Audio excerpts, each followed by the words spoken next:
Hello everyone, and many thanks for joining this stream. Many thanks to everybody who will join either later on stream or will watch this video in recording during the day, maybe tomorrow. Today is 20th of July, now it's 11 o'clock in the morning Moscow time, and this is traditional, first of all, traditional Sunday community chat live stream and also fundraiser. As in previous weeks, previous Sundays, goal is to raise about $200 for so that I'd be less stressed to work full time on this project for next week. On top of donations during the week, that will be very helpful, of course. And as always, I have prepared a news segment. First of all, I will share with you a news segment. Then we will have a community chat, bigger community chat, not 15-20 minutes as it is in the work days. And every 15-20 minutes, 30 minutes, I will go through some media outlets. Maybe there is some breaking news, so I will share with you this additional information. And also, by the way, because this is a fundraiser stream and stream might last for 2-3 hours, maybe more, I will probably also share information that usually stays outside of my news segments, because those news may be related mainly to domestic some stuff, but many members of our community may find it also interesting, right? So, okay, that's being said, let's start today's stream. Once again, thank you all for joining. And well, first of all, let's begin with the news segment. And as always, I will start with a report from Russian media, which is based on Defense Ministry's latest update about work of Russian air defense systems. So 93 drones were shot down by air defense systems overnight, according to Defense Ministry. Drones that were launched by Western-backed terrorist regime of Zelensky with assistance of NATO countries. I can give you some specifics on that. 38 drones were intercepted over the Bryansk region, 19 drones over the Moscow region, from which 16 drones were directed towards the capital. 11 drones were intercepted over the Kaluga region, 8 over Tula, 5 each over the Oryol and Nizhny Novgorod regions, 3 over the Black Sea, 2 over the Kursk region, 1 each over the Belgorod and Ryazan regions. Quite a vast geography of this attempt of large-scale strikes deep into Russian territory by Kiev regime and its NATO allies. And unfortunately, drone strikes continue until now, as I'm on air, because a couple of minutes ago, RIA Novosti reported that already this morning, by the way, air defense systems shut down 4 more drones that were launched to strike Moscow, and several airports introduced some security measures. Understandably so. And during the stream, if there will be update on this matter, of course, I will share additional information. But as we speak, by the way, air defense systems still continue to deal with enemy drones. Significant increase, clearly significant increase in attempts of NATO and Kiev regime to strike Moscow. A few days ago, they even tried to strike St. Petersburg, and obviously me personally and many others are connecting this increase in attacks towards Russian capital to reports in Western media originally, according to which during their last conversation that Trump had with Zelensky, Trump demanded from Zelensky, or he highlighted with Zelensky, topic of strikes on Moscow and St. Petersburg. And I guess Kiev regime and its NATO allies are acting now on these orders and increasing their attacks on Russian capital.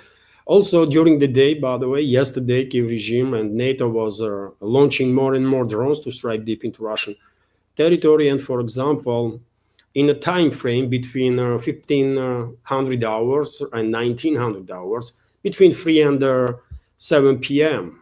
For example, another 27 drones were intercepted by air defense systems over different Russian regions, and it is a possibility that today probably even more drones will be intercepted by Russian air defense systems during their day. As I already said, 4 drones already were intercepted in Moscow region while they were directed towards Moscow.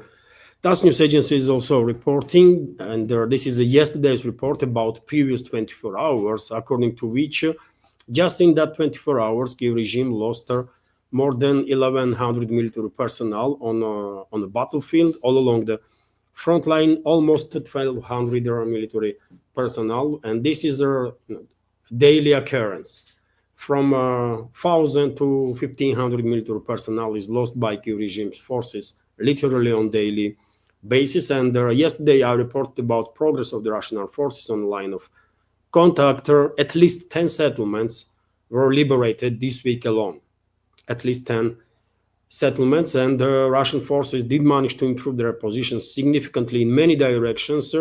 I will highlight, for example, Zaporizhzhia direction, where Kamenskaya settlement, isn't it, was liberated, which is definitely a big deal. Maybe even can be seen as an indicator that soon we might see sectoral scale offensive in the Zaporizhzhia sector. But yet again, let's keep in mind that I'm not military expert, never pretended to be one. So therefore, my reading of the picture when it comes to military developments should be taken with a pinch of salt, by the way, because yet again, there is a massive difference between a military expert who has and I'm not talking about someone that just serve in the army. I'm talking about officers that undergo military school, right? And they have knowledge in military science. So there is a huge difference between real military experts and just ordinary journalists or ordinary citizen journalists, right? That have this knowledge of military stuff, right?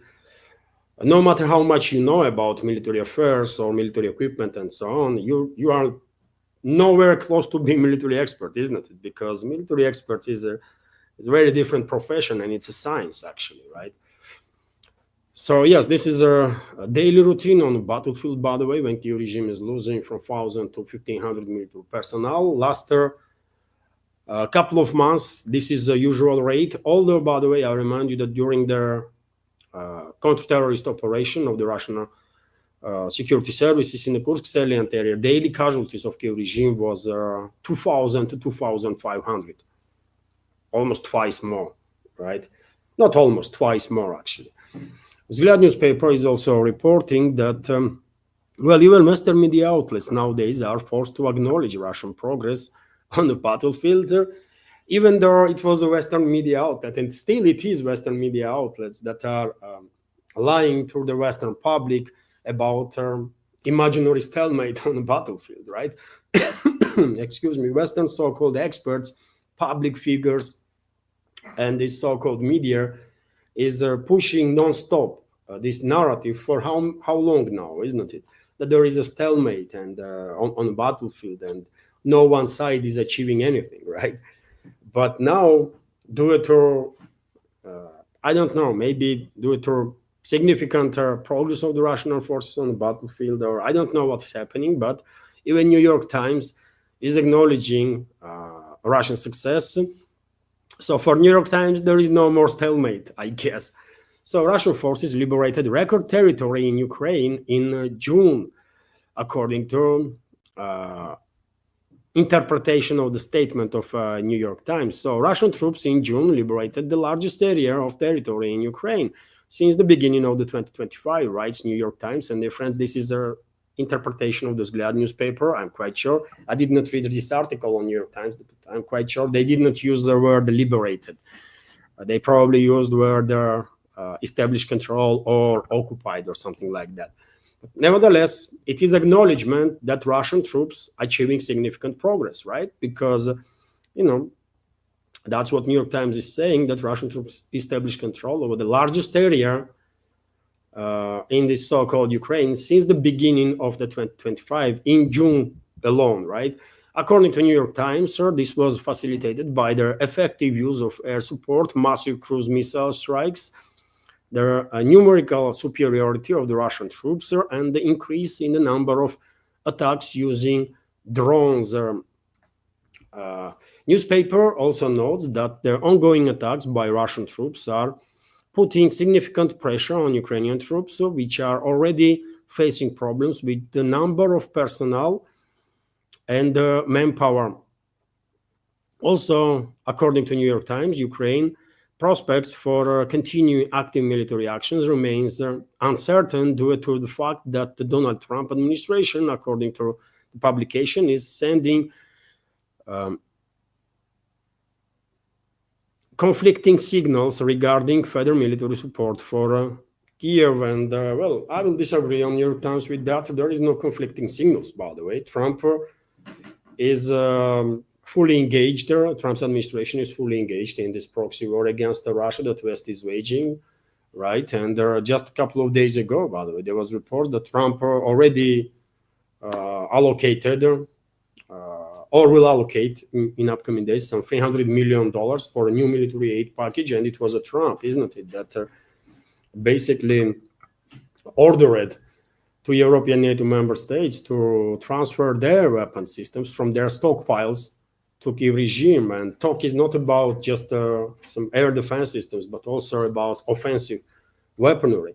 So I would disagree with New York Times about this point that, Trump is flip-flopping. He is not flip-flopping, by the way. He is 100% engaged in this war against Russia.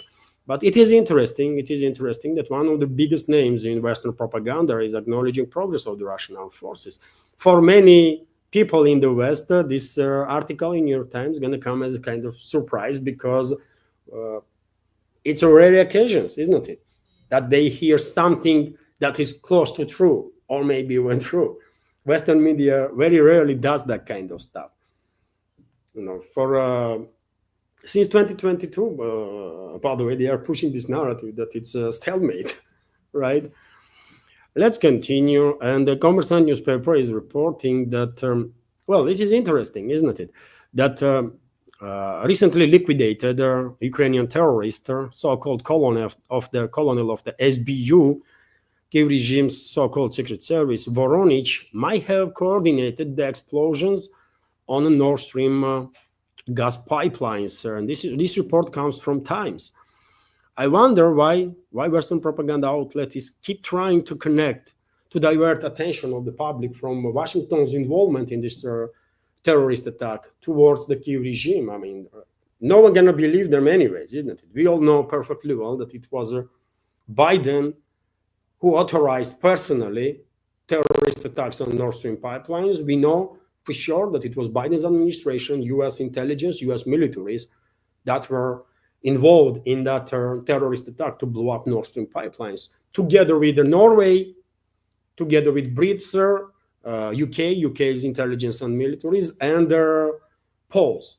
According to some reports, Warsaw was also engaged in that terrorist attack, and no wonder why Sikorski, foreign minister of Poland, by the way, on a Twitter at the time, thanked Washington for this terrorist attack on pipelines. You remember, isn't it? That episode. He then deleted, I believe, that tweet, but, internet remembers everything. So now we have this report that this so-called colonel of the Security Service of Ukraine, SBU, Ivan Voronich, who was shot dead in Kiev a couple of days ago, could have been involved in the explosions of the Nord Stream and Nord Stream 2 pipelines. This was reported by Times, citing sources. According to publication sources, Voronich was a deputy in the unit of Colonel Roman Chervinsky, whom the Washington Post called the coordinator of the pipeline explosions. He also allegedly used the unmanned naval boats against the Russian Black Sea fleet. One of the publication's sources claims that in addition to this, Ivan Voronich was involved in the Ukrainian armed forces invasion in the Kursk region and the murder in 2015 of their commander of the Prizrak Brigade of the Luhansk People's Republic, Alexei Mozgovoi. And according to reports, by the way, this Voronezh was engaged in numerous terrorist attacks on Russian territory, and a number of assassinations of the Russian citizens, right? So he clearly deserved what he get, right? Although, if you ask me, I'm not convinced that it was a revanche from Russian security services.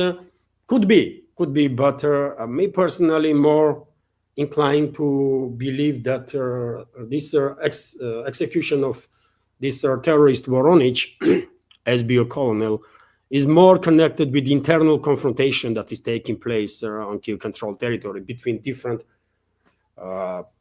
criminal groups, by the way. SBU is a part of Zelensky's group, right? And main intelligence directorate of defense ministry is a separate group, more closely linked to Zaluzhny's camp, right? And Zaluzhny is, of course, former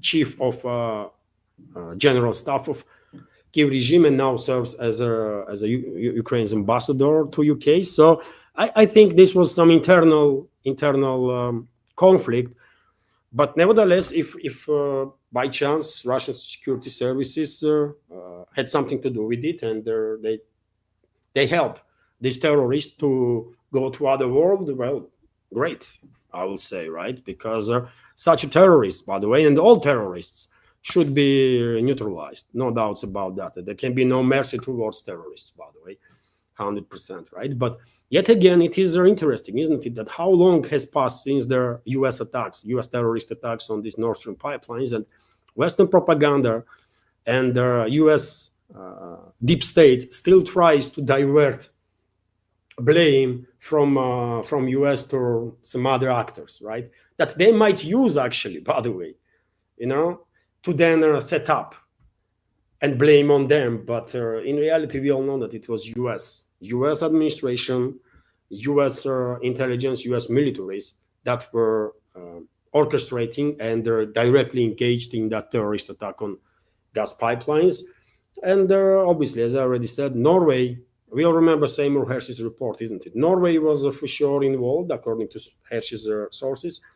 And I think this kind of operation in the Baltics would not be done without involvement of London and Warsaw. I'm quite sure about it. I don't know about other NATO member states, but these ones most likely were involved one way or another.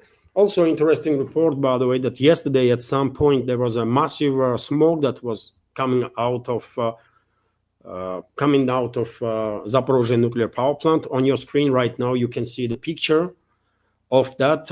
I shared video of this incident, and obviously speculations began. What had happened? Is Zaporizhzhia nuclear power plant is damaged? Is there nuclear reactors are damaged or what? And then administration of ZMPP, Zaporizhzhia nuclear power plant, stated that as a result of Ukrainian shelling, some small forestry area not far away from ZMPP itself caught fire, and this smoke was coming from that forestry, and ZMPP itself was not damaged. But information, by the way, itself is disturbing, isn't it? Kyiv regime was shelling yet again, by the way, Zaporizhzhia nuclear power plant. They just missed and hit some forestry, which caught then fire.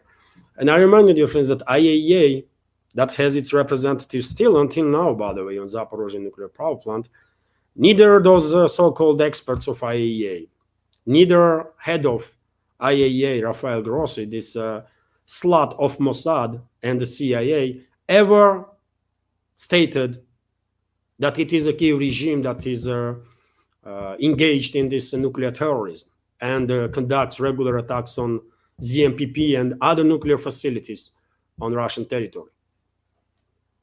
That's why I'm saying, by the way, Rafael Grossi should be put in jail for life, at least, and the IAEA should be either dissolved or transformed into some normal organization, because currently IAEA, International Atomic Energy Agency, cannot be trusted 100%, by the way. And just a month ago, we had factual evidences that IAEA being used by Israeli Mossad and Israeli regime, and also by US regime, to justify basically their terrorist attacks on Iran's civilian nuclear program and nuclear facilities. It's factual, isn't it? And when pressed, by the way, even though right before Israeli attacks on Iran began, IAEA come up with a very dodgy document that was then used by Israel as justification when Rafael Grossi himself was pressed by media if he had any evidences, any whatsoever evidences that Iran is working on a military nuclear program. He said, no, IAEA has no such evidences. Then question is, why you come up with that dodgy document then? That was a giving opportunity to interpret it any ways you want. Why you come up with that document day before Israel began strikes? And he had no answer on that.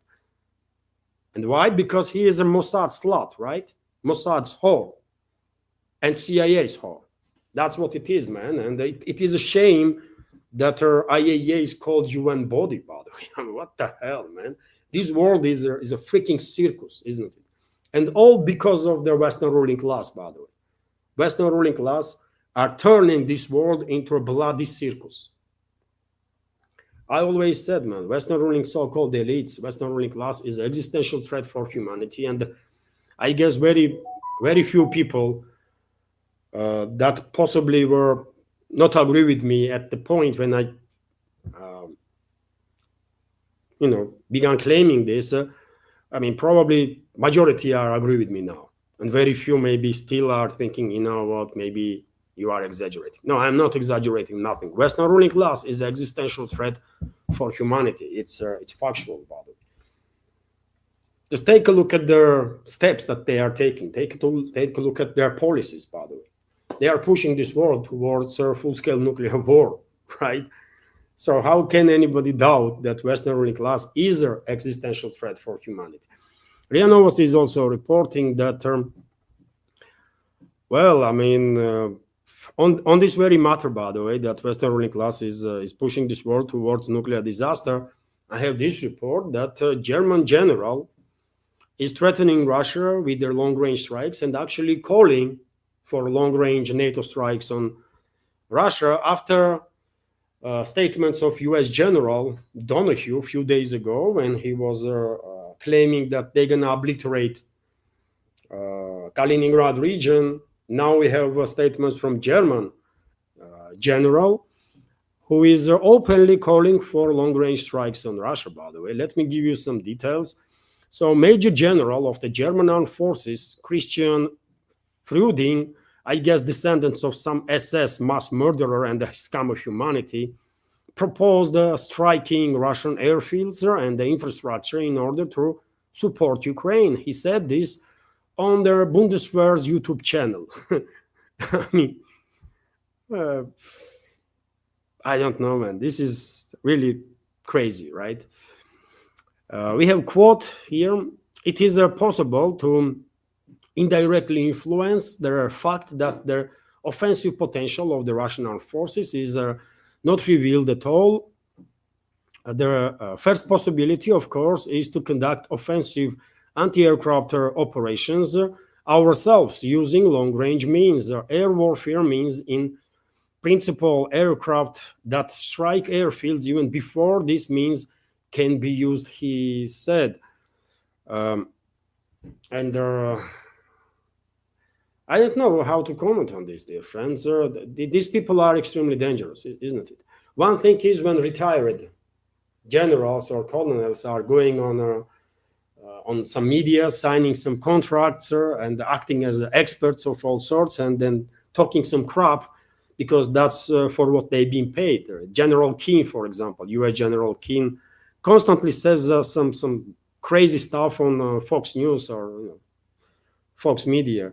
Right, and we get used to it. And on MSNBC, there are some other so-called military experts on CNN and others, and they all talk shit, right? But when it comes to, they are retired, and it has meaning, right? Retired officers, okay, they might not feel that responsible, but when it comes to acting generals, by the way, acting high-ranking military officials, they should be, I mean, a little more serious at least, isn't it? How come that a couple of days ago, U.S. general was threatening to obliterate Kaliningrad region, and now German general is threatening to obliterate Russian airfields? I mean, he's threatening to, with direct German or NATO strikes deep into Russian territory. Is this normal, by the way? It's not normal, isn't it? And we should not expect some strong reactions from Moscow on these statements, because you remember what Peskov said about statements of Donahue, U.S. general, about Kaliningrad. Peskov said that, well, Moscow pay attention to these hostile statements, and well, basically that's about it, what Peskov said, right? And probably he will be asked about these statements of German general, and he will say the same. But that's, we hear constantly these hostile statements, which is unfortunate. He will be diplomatic, by the way. Russian officials are always diplomatic, or almost always, right? Russian politicians. But I'm quite sure Kremlin is paying very close attention to this craziness,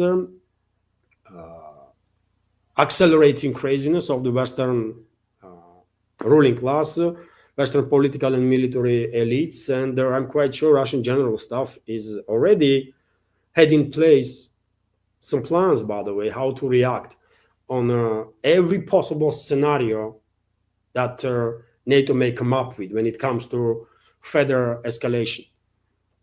And I don't know, man. I said a couple of days ago, and I'm going to repeat myself, that I mean, if there was really good time or best time to wake up for European citizens, for citizens of European states, for citizens of collective West countries, including Germany, by the way. I mean, this time was day before yesterday, and maybe it would not be too late if they will wake up today, because tomorrow might never come, man.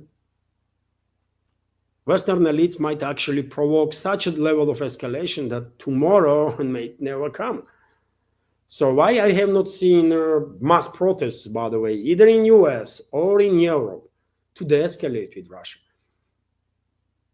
I mean, do Western public in its majority really wants war with Russia?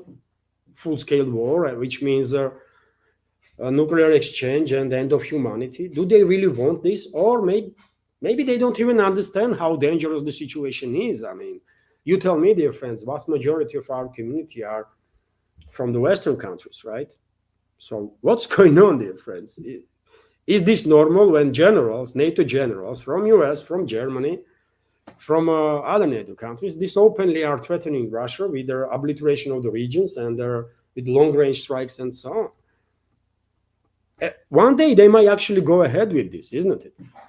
If they are absolutely convinced that they can achieve strategical defeat of Russia, if they truly believe that they might do anything against Russia and Russia will not respond in kind, then they might actually go ahead, by the way, with this next level of escalation. And when Russia began striking back, at that point, I guess we will find ourselves in a very different world, right?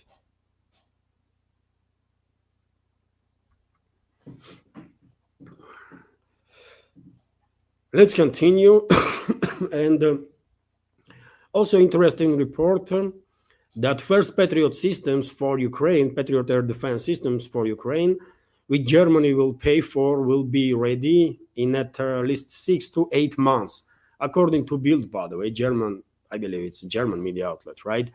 The system is still in production by the American defense company Raytheon. Germany might transfer another Patriot unit from their Bundeswehr reserves to Ukraine, but its replacement will take years. Sources in German government circles reported that their initial plan was for the US to supply from its own reserves, with Germany covering the cost. However, Donald Trump insisted that the Pentagon not give away its air defense systems, forcing Europe to look for its own reserves. And well, earlier there was reports, isn't it, that Germany will transfer 2 Patriot batteries from its own stockpiles I don't know how many Germany has left, but there was a report that two will be transferred to Kiev regime or Kiev controlled territory, and Germany will pay for another three that might arrive there, God knows in when, from US. It might actually take years. On top of that, Germany has to pay for another Patriot batteries as a replacement. If Germany will send 5 to Kiev regime, then they have to replace it, isn't it? So Raytheon going to receive contracts for another Patriot batteries. They're going to be very happy. Each costs over $1 billion, isn't it? So, well, U.S. military industrial complex is making crazy volumes of money on this proxy war against Russia, and will continue to do so until Moscow will had enough and will smash faces of the Western so-called elites. After which we will see through the escalation, and we are getting closer and closer to that point for sure. And also, we should keep in mind, dear friends, that it's not just air defense weaponry. Western propaganda is mainly focused on air defense because they can portray that West is only sending some defensive equipment, when in reality, military aid packages that NATO is sending to Kiev regime, in its majority, is offensive weapon systems, long-range missiles, long-range artillery, shells, tanks, armored personnel carriers, infantry fighting vehicles, mortars, and so on. Planes, by the way, right? And so on. But Western propaganda loves to be focused more on this defensive weaponry to paint false picture, false narratives, right? RT is also reporting that Moscow cancels landmark military agreement with Berlin.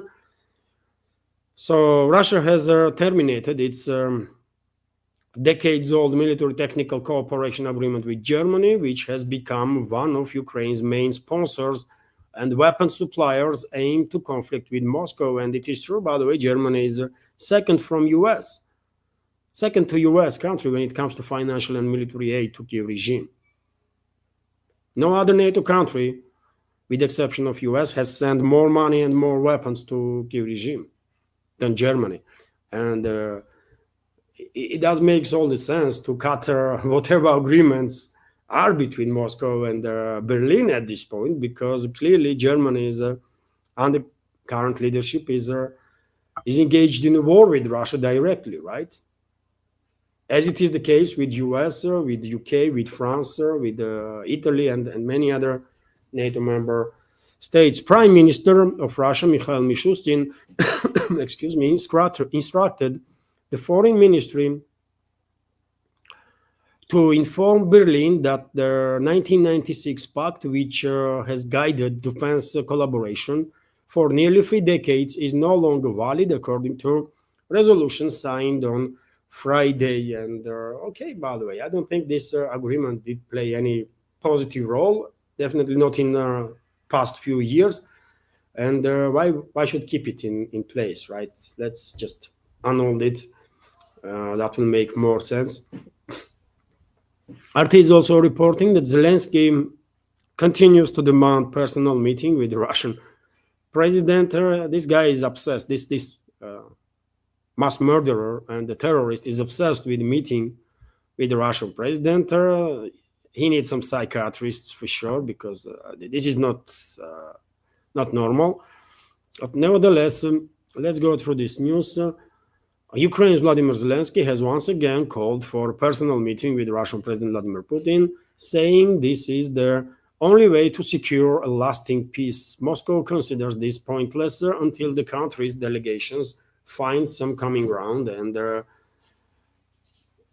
I understand Moscow's position, by the way. I don't think Russian president should spend even a single second talking to this criminal, by the way, Zelensky. What is the point? If Russia wants to know what is the position of London, who is basically main master now of Zelensky, then Russian side has means to find out London's position. Why would Moscow talk to Zelensky? And we all know that decisions, by the way, about peace and war when it comes to Ukrainian crisis is made in London, in Washington, mainly, and in few other NATO capitals partially, right? So there is no really any point in talking to Zelensky, man. Never was, never will be. But what is also interesting that maybe under pressure, internal pressure or pressure from outside, but Ukraine has proposed that Russia hold a new round, proposed that they will hold a new round of talks with Russia next week.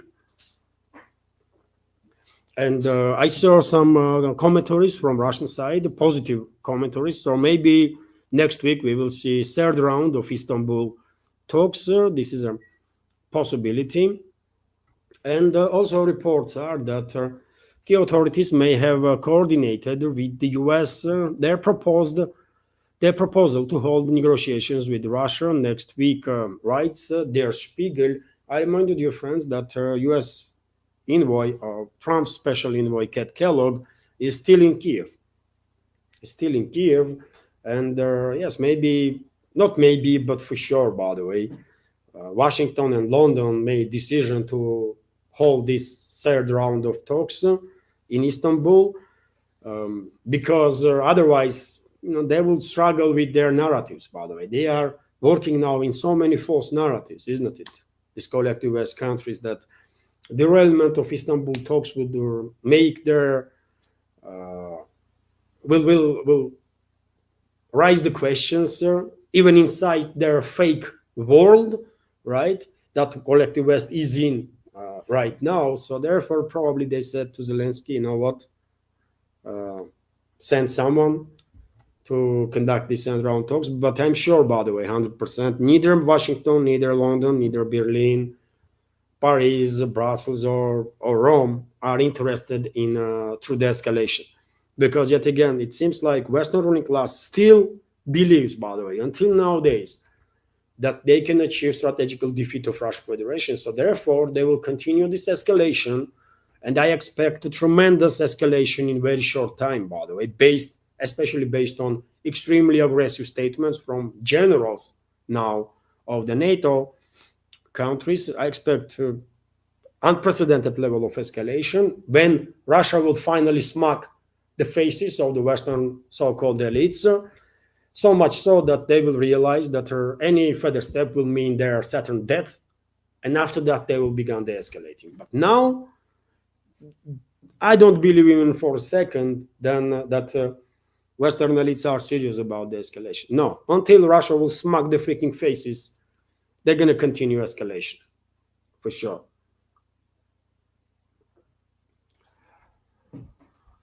Also, report from Middle East that at least 136 Palestinians were killed as a result of Israeli attacks on Gaza. Al Jazeera reports.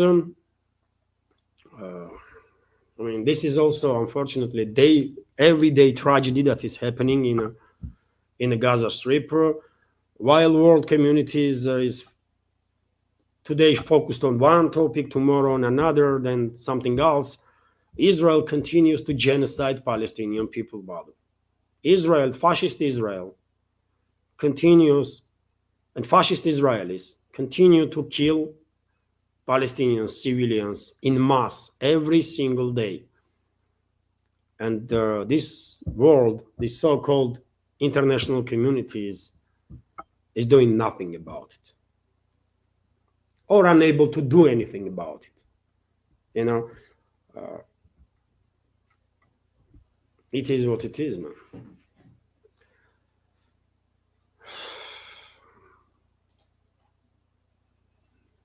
It's shameful, man. It's shameful that genocide is taking place before very our eyes, and the so-called world community is clearly unable. I mean, there are statements, constantly statements from here and there, and usually outside of their collective West, right? But unfortunately, countries outside of collective West have no leverage over Israel, right? if any countries that do have some leverage over Israel is Western countries, because it's Western weapons, it's Western money and Western weapons, right? That this fascist state is dependent on to continue this genocide, and Western countries doing nothing, literally nothing, right, to stop it. It's a shame on humanity, but I will struggle to comment on this matter, by the way, because it's a shame on all of us, by the way, on all of us, on all humans, right? That this is happening. People dying, by the way, kids are dying from starvation. There's such a tragic videos on internet. Many of you probably have seen when children, by the way, are dying from starvation. Videos are so dramatic, so difficult that I don't even share those videos on Telegram because some might get heart attack to see that. Israel, this fascist state, is starving, by the way, kids to death in Gaza. And this so-called world community only does it. Only what does is some statements and calls for this and that, and send armies, for God's sake. Send armies and stop this fascist Israel, man. Talk's not gonna stop it, right? Commerçant newspaper is also reporting that Iran threatens to enrich uranium above 60% due to sanctions. Somewhat expected. I'm a bit surprised, nevertheless. But anyways, after recent Israeli-U.S. attacks on Iran, this kind of development was expected. That Iranian militaries, Iranian political elites, religious leadership would say, you know what, we need nuclear deterrent, 100% now, right? Because talks are useless with their opponents. And now there is reports, by the way, that Iran might withdraw from their nuclear non-proliferation treaty if sanctions continue to be put under pressure, said Ebrahim Rezai, a spokesman for the Parliamentary National Security Committee. He threatened that the country would also begin enriching uranium above 60%. And this is a big deal, by the way. And it is unfortunate. It is unfortunate because I think once Iran will acquire nuclear weapon, other regional countries are going to do the same. Turkey, Saudi Arabia. Riyadh already stated, isn't it, that if Iran gets nukes, they will get nukes too. They will try, at least, right? Turkey will do the same, 100%, by the way. Maybe some other regional countries too. And this will not make any of these regional countries any more safer, or the region itself. But on the other hand, I can also see logic behind their statements that, well, you see, without nuclear deterrent, we've been attacked. Like it is nothing, right? We were engaged in diplomatic talks, and exactly at that point, we were attacked.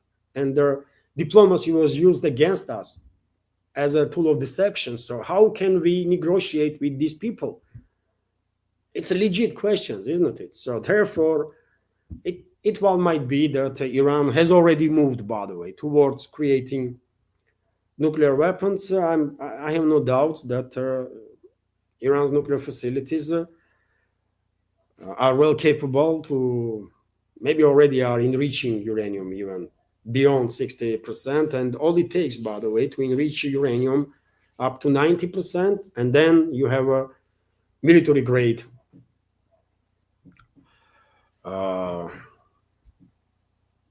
radioactive isotope that can be used there in nuclear weapons, right? So yes, probably Iran will become a nuclear country, nuclear armed country in next 3 to 5 years. I don't know, but meanwhile, what's happening is that Trump come up with additional threats, by the way, right, against Iran. He said that Any new nuclear facilities Iran might build will be obliterated. He posted about it. So all 3 nuclear sites in Iran were completely destroyed and or obliterated. I mean, this one is also sick, man. He's maybe he has some obsession with word obliterated. What the hell, man? Anyways, it would take years to bring them back into service, and if Iran wanted to do so, they would be much better off starting anew in 3 different locations prior to those sites being obliterated, should they decide to do so. Trump wrote on his True Social platform. So he's threatening again, by the way, and all it takes now, well, after these statements from Tehran, that Iran might actually leave a non-proliferation treaty and enrich uranium above 60%.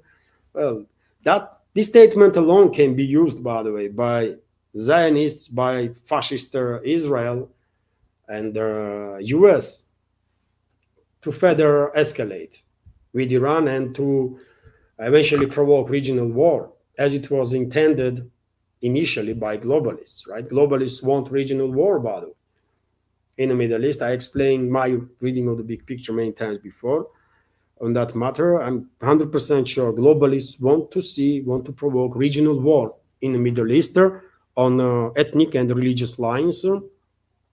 And they are actively working in this direction together with their US neocons and their allies in US and Israel, right? And unfortunately, there is a high probability that they will manage to do this. And their main goal when it comes to Middle East at this point is to provoke war, to shut down navigation through Persian Gulf and the Hormuz Strait, to hurt China, by the way, as much as they possibly can, because they are focused on China. Everything they do, by the way, everything they do against Russia, against this country, against that country is basically part of a bigger plan to destroy emerging multipolar world and the global south. And when it comes to global south, main economical force, main technological force right now is China, of course. Only country that can actually compete on the same level with the collective West and actually defeat. And in many areas, China is already defeating, by the way, in a competition, Western countries, Western companies, isn't it? So that's why everything that globalists and their allies are doing, by the way, is directed to this ultimate goal to destroy emerging multipolar world, to destroy global south, because they think this is the only way they can somehow maintain dominance over this world, because they cannot keep up with the competition. They just cannot. So they will resolve to the stuff that they know better: divide and conquer, destroy, kill, and that kind of stuff. And that's what they do, brother. That's what they do. Also, RIA Novosti is reporting that Syrian president announces ceasefire in a country. Well, I just mentioned sectarian, war in the Middle East on sectarian and ethnic lines. And as I said, man, influential forces already are actively working in this direction to provoke this war in a regional sectarian and ethnic lines. And Syria is a prime example of that, isn't it? How dangerous this region is, by the way. I mean, you can take Syria, and somewhat similar stuff is happening all over the Middle East. It's the different ethnic groups, different religious groups, right? And different sects inside the main religious movements, right? And so in last week, entire this week, by the way, and even before that, there was a sectarian and ethnic violence in southern Syria, from southern outskirts of Damascus and towards border with Jordan and Golan Heights, where Syrian current regime in Damascus was trying to suppress Druze community, and hundreds of people have been killed there. Israel is using Druze community as their proxy, And the Damascus regime is also a proxy of the Turkey, obviously, right? Although the Damascus regime definitely had some connections with Israel also, so it's a total mess, by the way. And people, locals, I mean, in Syria and in the region in general, being played so hard, man, so hard by Israel, by Western intelligence services, that it's hard to even talk about this, man.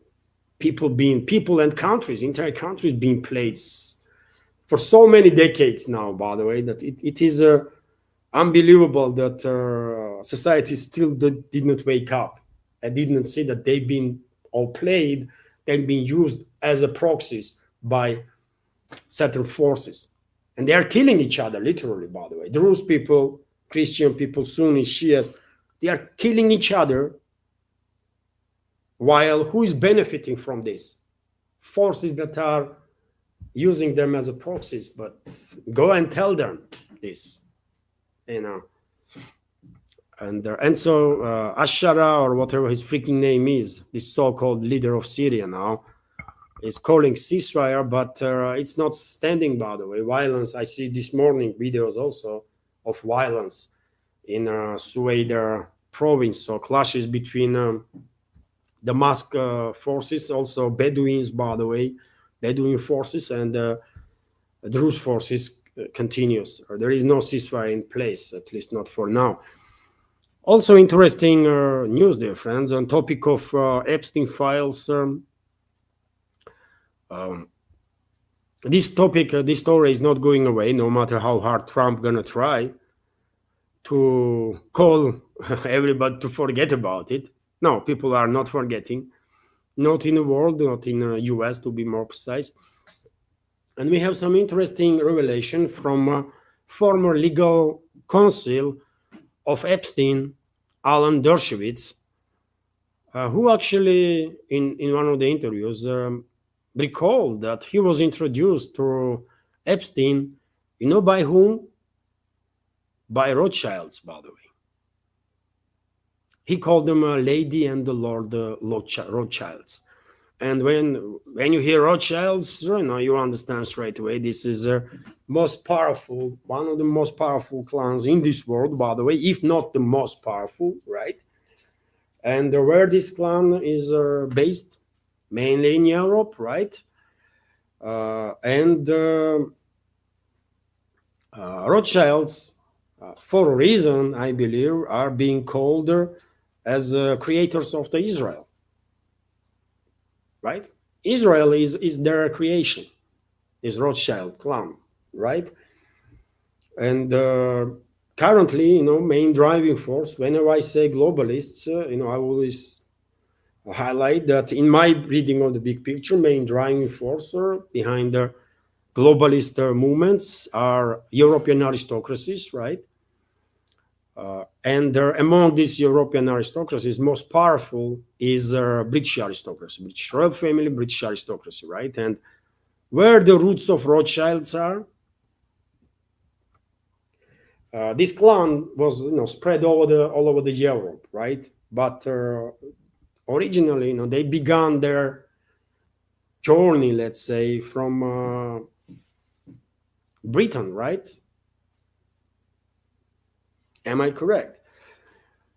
I'm not a biographer of this one of the most powerful and criminal and deadly clan, or members of this clan, but I believe they were originated from Germany. Then there were several brothers, isn't it? No, they spread in Germany, in France, and so on and so on. And at one point, German wing of Rothschilds kind of overtook over the others, but nevertheless, they have their roots in modern UK, right?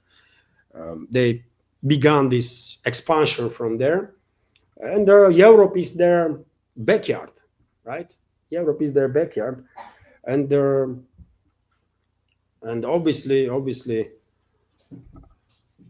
they are also, playing crucial role in this, not just in the Zionist movement, but in the globalist movement too. And you see connections. Everything is connected, by the way. Globalists, Zionists, Israel, which is a project of the Rothschilds, right? Mossad, Israeli Secret Services, Epstein, this Alan Dershowitz, Donald Trump, Clinton, Obama's, and then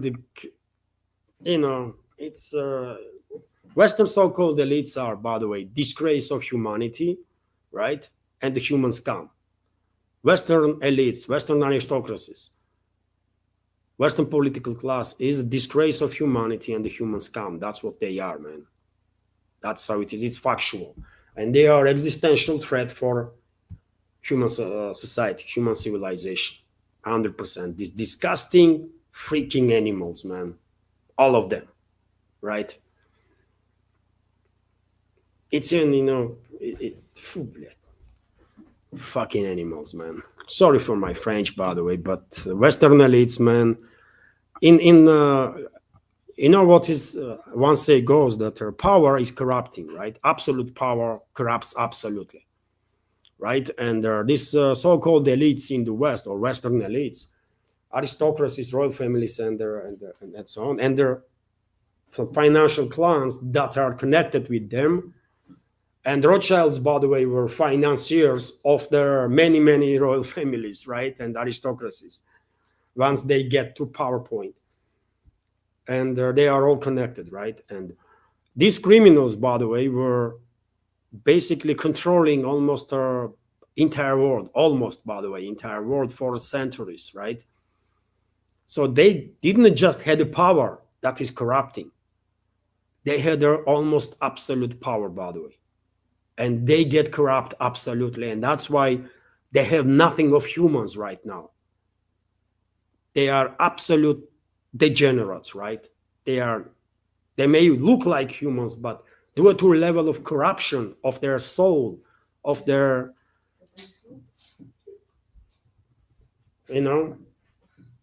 they are scum of humanity, man.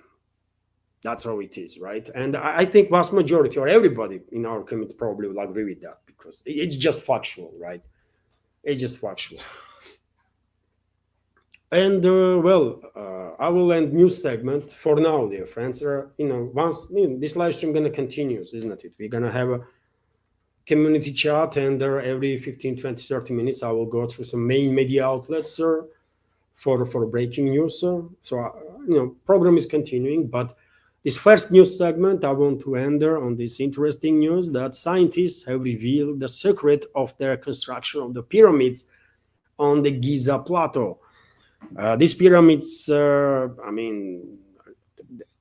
are not letting sleep for many, many scientists, by the way, and many people in general that love history, love to know what was happening in the past, how and why, and there are constant speculations on different matters, including on topic of pyramids. And let me give you some new revelations in regards to this, although these new revelations are creating even more questions, by the way, right? As it is always the case. So archaeologists find at the Giza archaeological finds at the Giza have shown that the pyramids were built by the professional war crews, not slaves, as previously thought. Recent archaeological, which is quite something, isn't it? Usually what you hear or what you read in the books is that, pyramids were built by slaves, which is, I never believed in that, by the way, anyways, right? But now there are some proofs that slaves were not building pyramids. Maybe some slaves were involved, but there were professional war crews. And I have some questions about it too. Recent archaeological excavations on the Giza plateau have changed our understanding of the pyramid builders. RIA Novosti reports Egyptologist Zahir Hawass and his team discovered the graffiti in the Cheops pyramid with the names of the work teams, calculations of their days worked and wages. This data coincides with the content of an ancient papyrus from Wadi al-Jarf, where estimates from their construction were kept. simple slaves did not have the luxury of a separate tomb. Was said, archaeologists found necropolis with the tombs containing titles confirming the status of the workers, overseer of their side of the pyramid and their senior craftsmen. Animal remains were also found, including the bones of the 11 cows and 33 goats, which, according to their scientists, would have been enough to feed 10,000 workers a day. Such a diet is not typical for slaves. So, well, allegedly, and this is, one more theory, by the way, that's gonna spread on this matter. Allegedly, this was not the slaves, but professional workers that was building the pyramids. But Saturn blocks, by the way, these pyramids are so heavy, even nowadays, with modern equipment. Construction workers will struggle to deal with it, right? And in many areas in Egypt, by the way, there are many sites where blocks are, by the way, 300 tons, 500 tons, right? Even more. And there are areas where a cut is done with such a precision that even nowadays, by the way, nowadays engineers will struggle to cut the stone with such a precision. So therefore,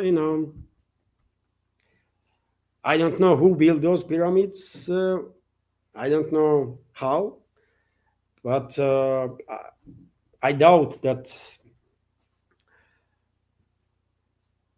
I just don't know, man. But they clearly were.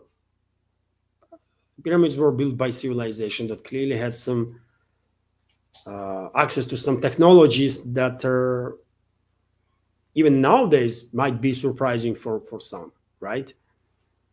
What is your take, dear friends? I just don't know. I would like to learn who built and for what purpose. Some are speculating that these pyramids were serving as a sort of transmission stations. Some are saying that these pyramids work as a sort of a batteries to generate electricity.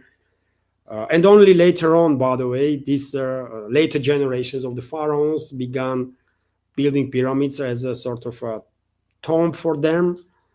But originally, pyramids were serving different purpose as batteries or as a transmission, some units or something. I don't know. I just I have to say, by the way, I have no strong opinion because I don't know. Right? There are so many theories that Just recently, some massive constructions were found under the pyramid.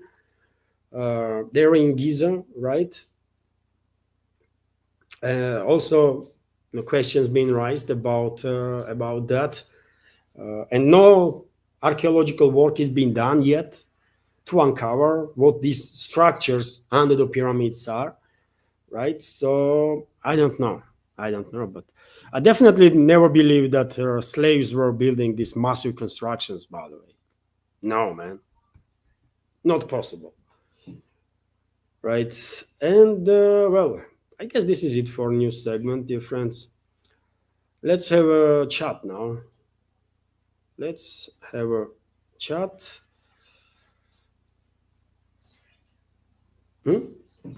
And let me first of all start with a super chat. Just a second, dear friends.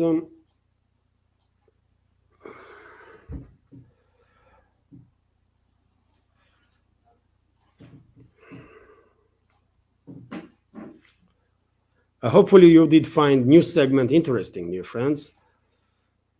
And I will just mention that this is a big community chat, Sunday traditional community chat, and also fundraiser and fundraising. Target is $200, but I don't know if we will be able to reach that. And let me show you a super chat, first super chat for today from Bob. Thank you very much, Bob, for your $20 donation for your super chatter. Good day, Levan. I hope you and your family are well. Do you think Trump is in their Epstein files? Yes, I do. Yes.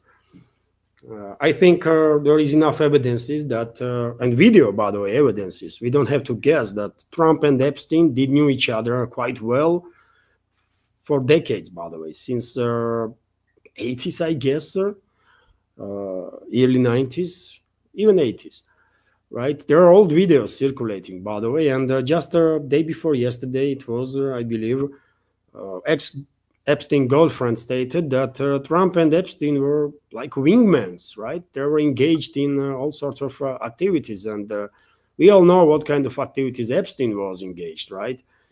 So I think Trump was definitely part of this criminal activity that was happening.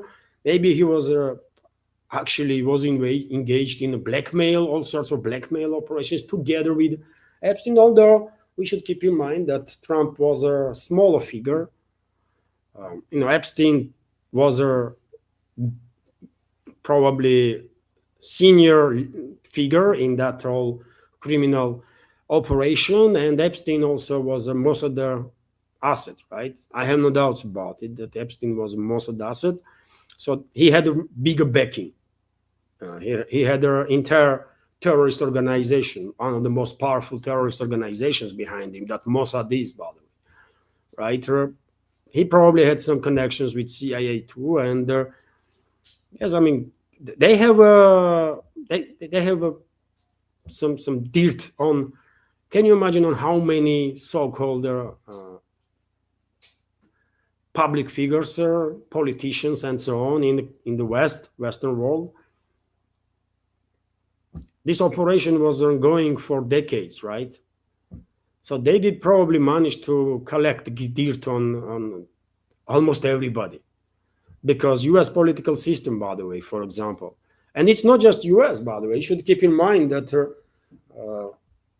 British so-called prince also was engaged in that criminal activity. So therefore, we can assume that this operation was used also to collect dirt on these European so-called elites too, right?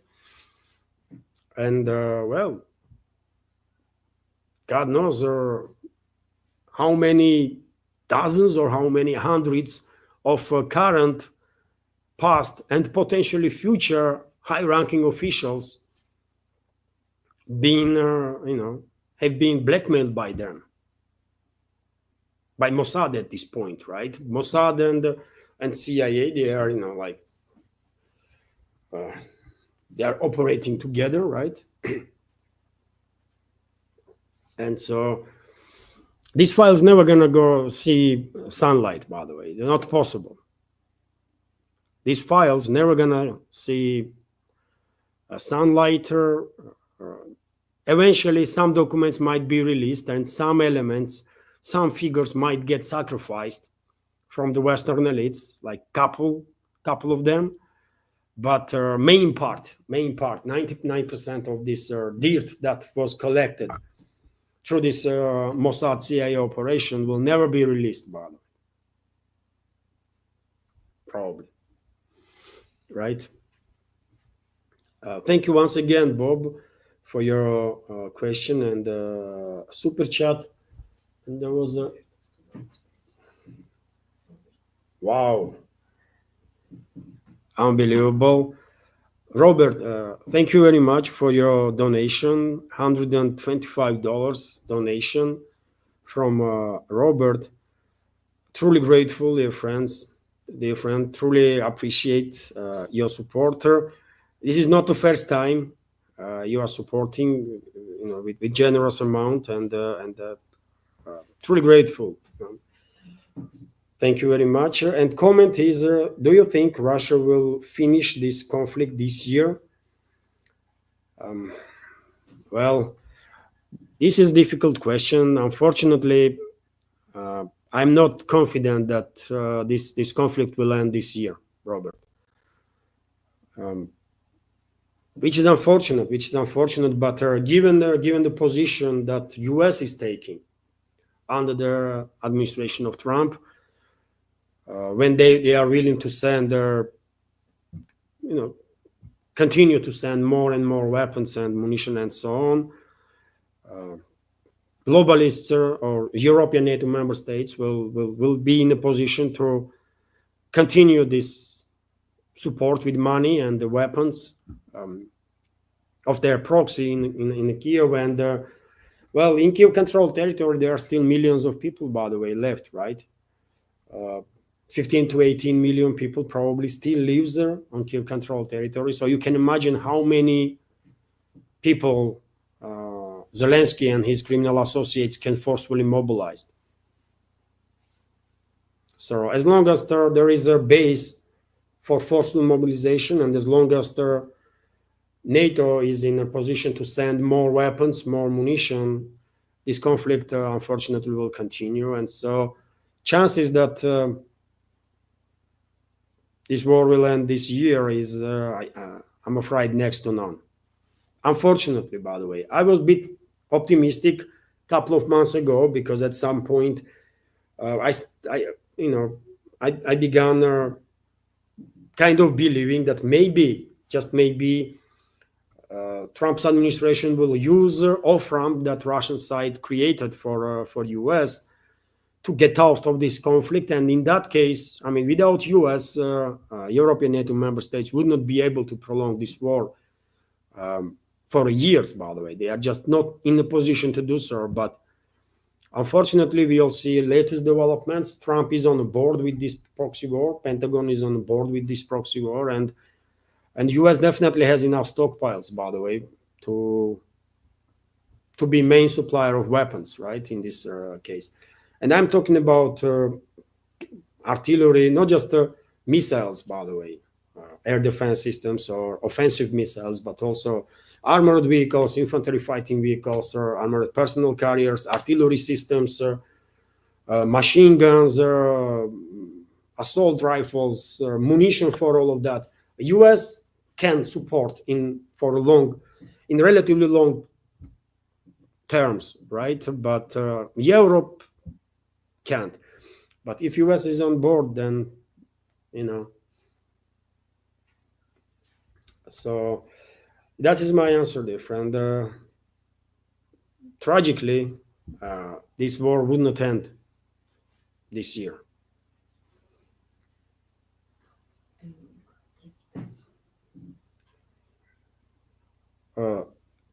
Thank you very much, Dominic, for a $35 donation. And dear friends, as always, I'm when there is donation on the PayPal, I'm only using first name. I can say full name if I have permission from a member of community in a comment. Otherwise, I will only say first name. So thank you very much, Dominic, for your $35 donation. And comment is, thank you, Levan, for all your hard work to give us a true perspective from Russia. Thank you very much for your donation, Dominic. I appreciate your support. Thank you very much. And many thanks for your kind words, of course. And so, yes, it is tragic, but I struggle to believe that this conflict will end this year. Only if we will see next level of escalation in upcoming months or two. In that case, Moscow will have no option but to take a very strong stance, and that might actually force collective West to de-escalate. So theoretically speaking, there is such a possibility that we will see end of the military phase of the conflict. But that would mean that first we will see unprecedented level of escalation between NATO and Russia, not on Kiev-controlled territory alone, but between NATO and Russia, and that means direct hostility. And I'm afraid we are very close to that, because take a look at the statements, by the way. One US general is threatening to obliterate Russian region, and German general is threatening with the long range, openly, by the way, openly, threatening with long range strikes deep into Russian territory from NATO. They might actually go ahead with this, And I'm scrolling, dear friends, now in a chat. Ein, we almost reach our goal, isn't it? 180. We reach 180, by the way. Thank you very much. Thank you very much. I'm scrolling now through chat, dear friends, and capital Q or capital letter will make it easier to spot the question.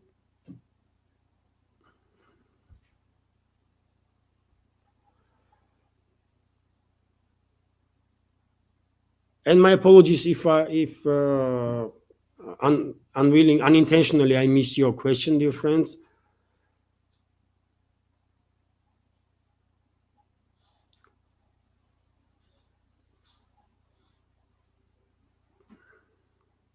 So it's a community chat now.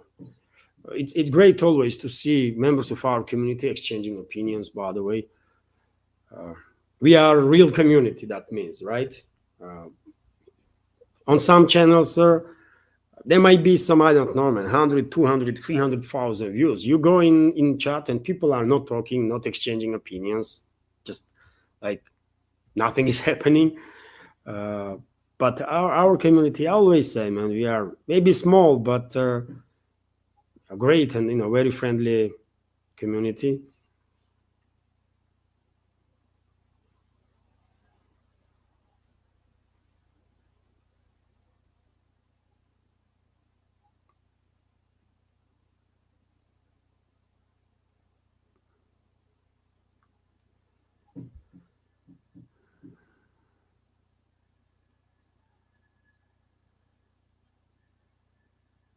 Dear friends, I did see here that a few members of our community are exchanging some strong words.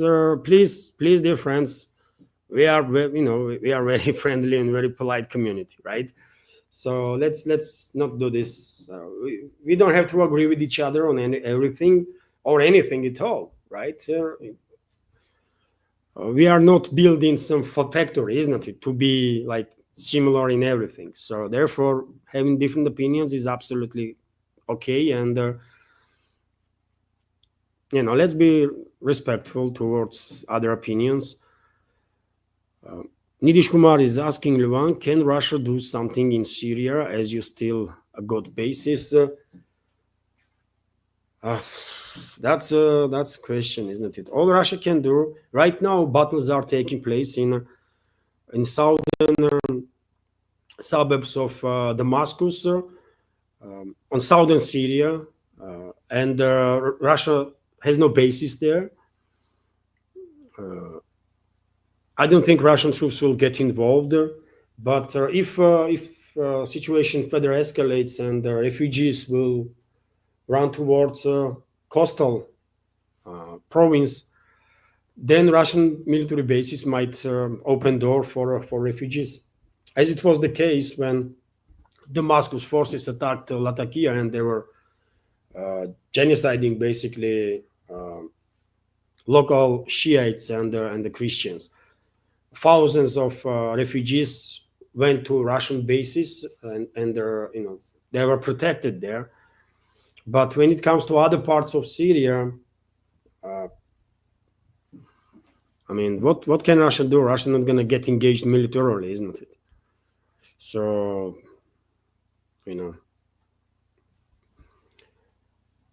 I don't want Russian bases to exist there at all.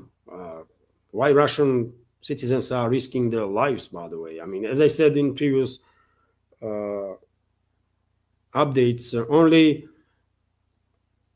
only justified reason, in my personal opinion, to keep bases in Syria's Latakia province will be if Russian side knows for sure that Syria is destined for a full-scale disintegration and the Latakia will gain independence. In that case, presence of Russian military bases in Latakia province does make sense, right? But otherwise,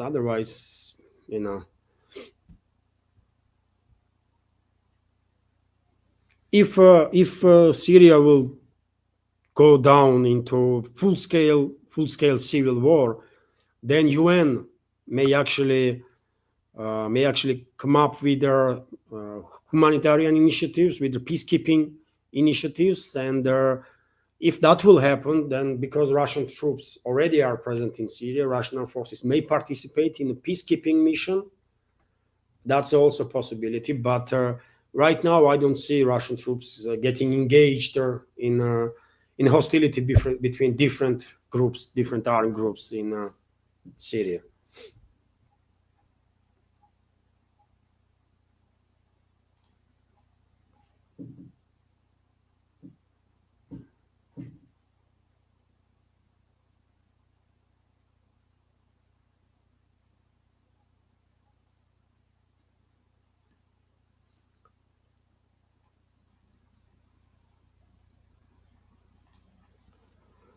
Also, Nidish Kumar is commenting, Levan, they think everyone built everything like they did.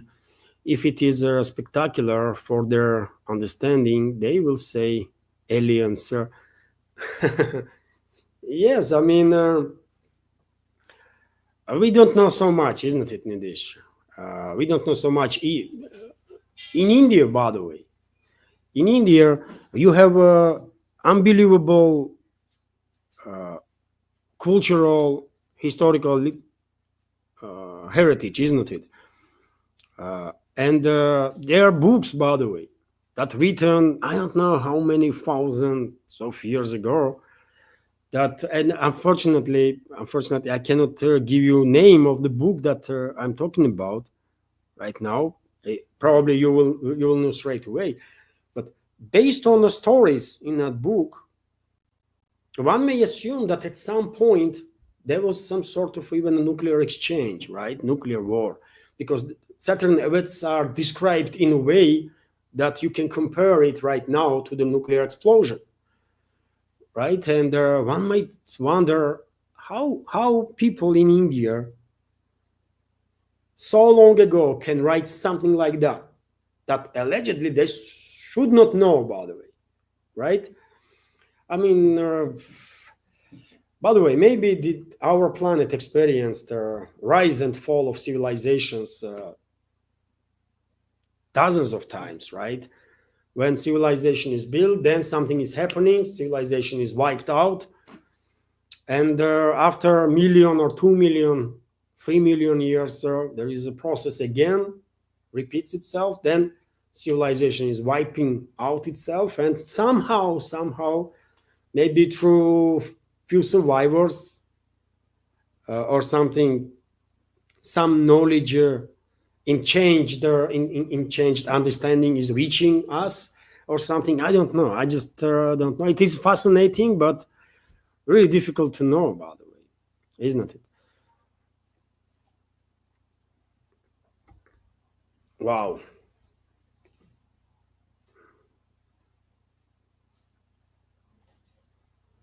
Yes, I know, dear friends. We have a super chat. Let me show you super chat now.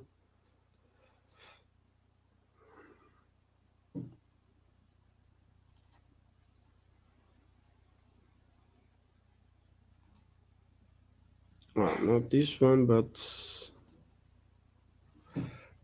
we have super chat from Bob again. Thank you very much, Bob, for your generous support. $50 donation and super chat. Do you think Russia will use the Oreshnik on Germany if German long-range missiles hit Moscow?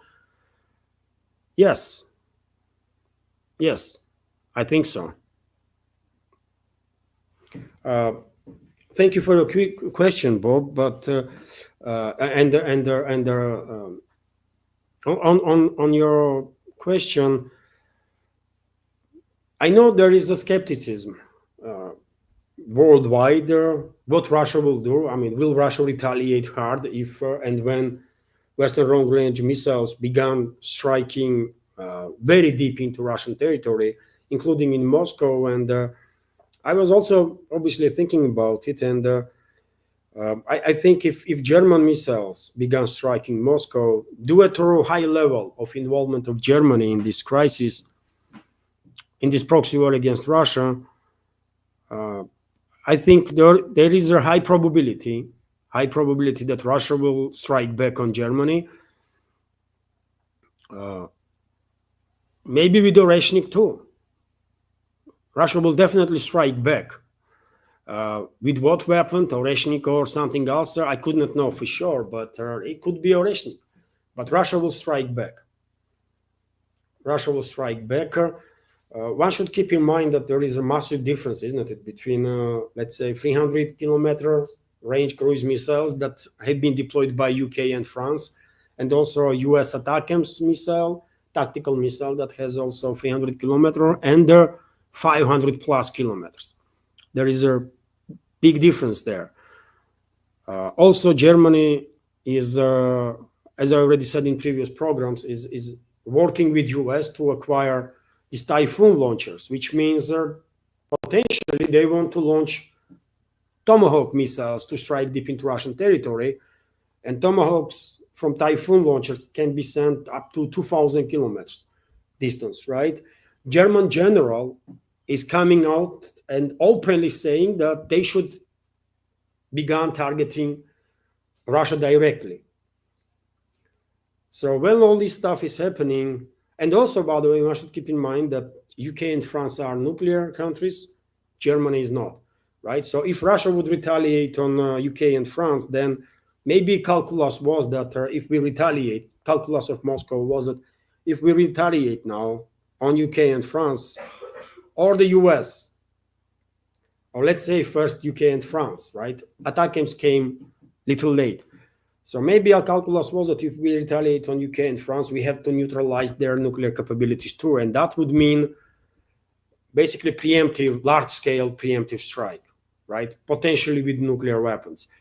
And maybe Russia did not want it to escalate so much, and some messages were sent through backdoor means of communication to avoid potential extreme level of escalation with London and Paris. Because Russia did not react on this Storm Shadow and Scalp PG strikes with military force, well, US get emboldened to send its ATACMS, isn't it? And now all entire Western ruling class is emboldened so much so that they are talking about Scalp PGs, JSSMs, and even Tomahawk missiles, right? So I think Moscow will have to demonstrate force. Moscow will have to demonstrate force, and Germany may end up being the country which will get hit big time. Because in case of Germany, in calculus, there is no need to neutralize Germany's nuclear capabilities. Germany does not have nuclear weapons, and no matter what kind of agreements Berlin has with Paris or London, I believe neither France neither UK will risk everything and start nuclear war with Russia if Russia will retaliate on Germany's strikes. So I think, yet again, I don't want this to happen. I don't want this to happen, by the way, and I really hope German society will wake up. We already had enough difficult times in our history, by the way, right? I mean, people of former Soviet Union, for example, and people of Germany. So we don't need no more dark pages in our history, right? And why German society is allowing their government to be this hostile, by the way, to be this Russophobic and extreme. I mean, I hope they will somehow wake up, man. I hope they will wake up, because otherwise Western ruling class will go ahead and will sacrifice Germany for sure, right? And I say Western ruling class because German leadership is controlled by the globalists, right? And Germany already being used by the West as one of the main arms and money supplier for the regime. I mean, second after US, which means quite a lot, isn't it? Because US is a monster compared to these European countries in terms of either military industrial complex or stockpiles of the weapons, isn't it? So yes, I think there is a high probability that if Berlin will go ahead with this escalation, with planned escalation, I believe. And if they will launch missiles towards Russia, Moscow will retaliate big time, and potentially with a rationing turn. I really hope people in Germany will wake up and begin doing some demonstrations and demanding from government de-escalation, because they're gonna get hit, but Germany gonna get hit big time. And we already had enough dark pages in our history, man, when it comes to Russia and Germany, or people of Soviet Union and Germany. We don't need no more tragedies, man. We've had enough. Our people had enough, right? But they're not gonna, no one gonna listen to me, isn't it? I mean, I'm afraid the society in Germany is so indoctrinated, so much so in this Russia hate, that they just would not wake up, man. Would not be able to,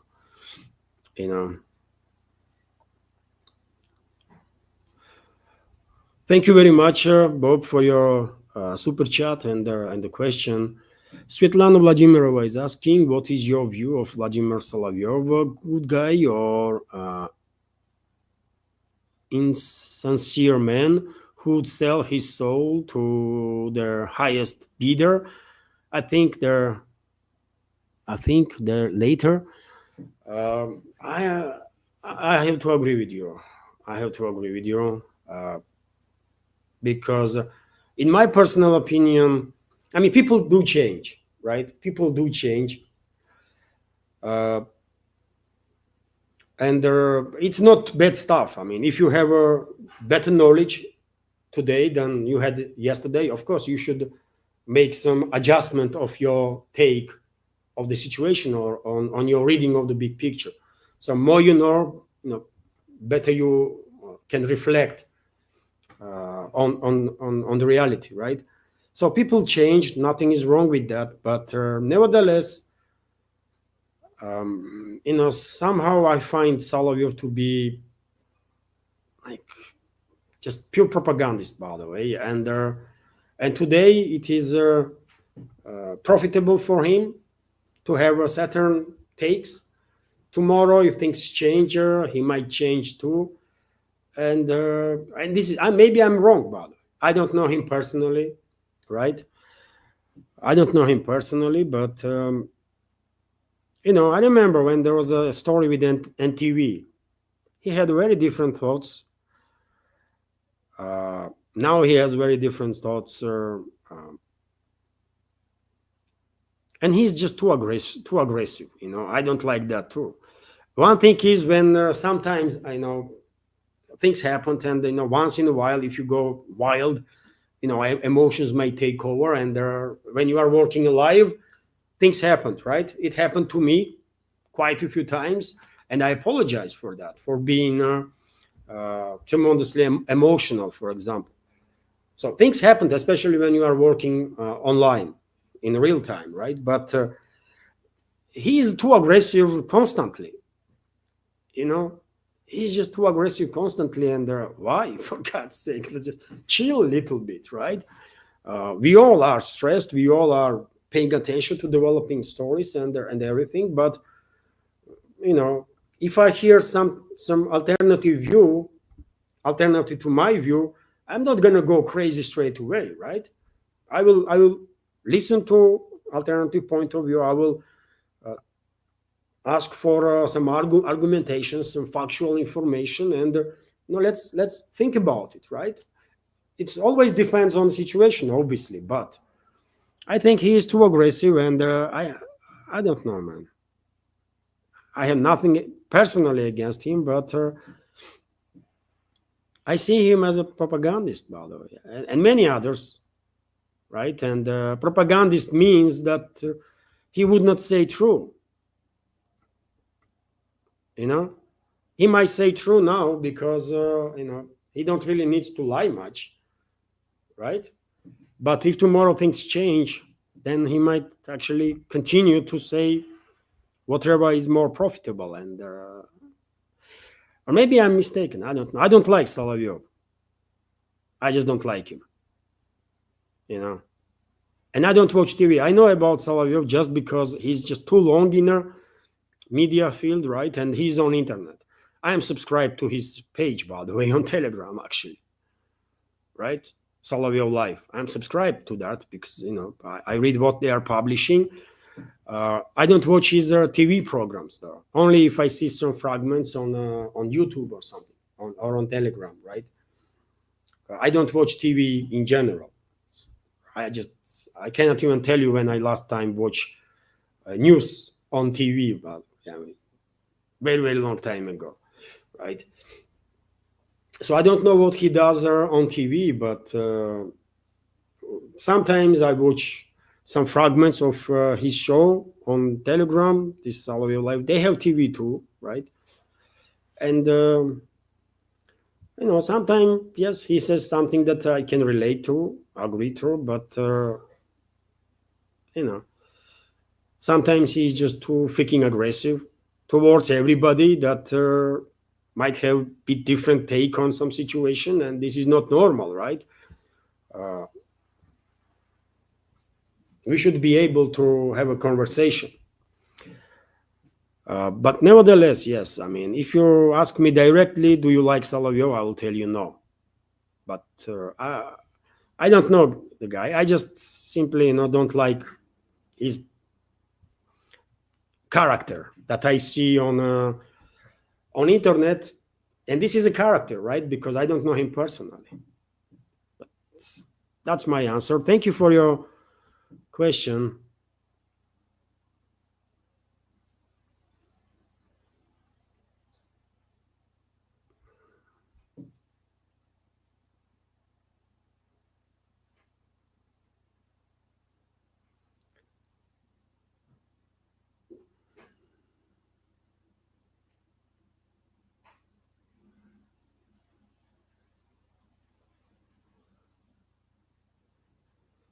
Dear friends, capital Q will make it easier to spot the question.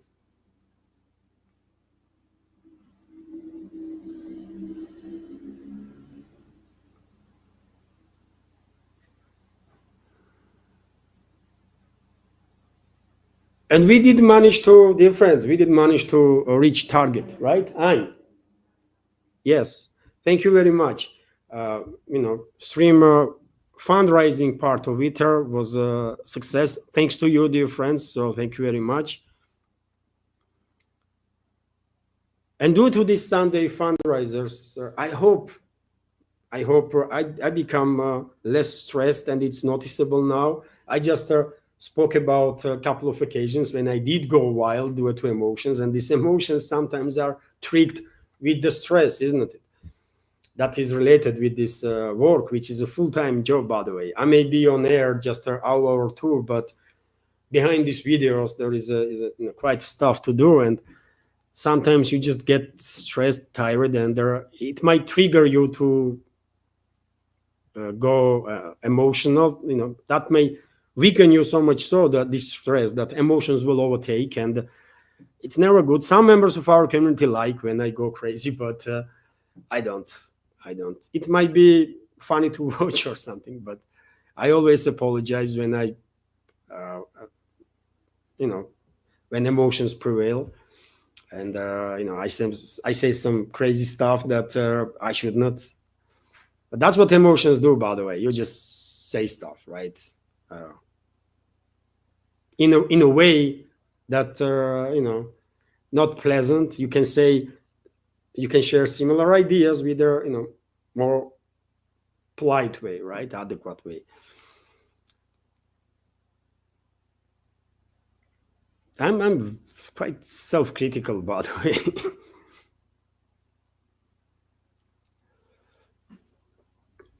Agent 99 is asking, is Putin too sympathetic to Israel? I mean, by the way, in Russia there is no, and never was, I think, any anti-Israeli sentiment, right? It's not just Putin that has some sympathies towards Israel, but in general, people maybe because our society operates in different ways, or I don't know. There is no hate towards any country here. I mean, you can go on the streets and you can ask first 100 people which country you hate, and people will struggle to understand what are you talking about. Why should we hate countries, right?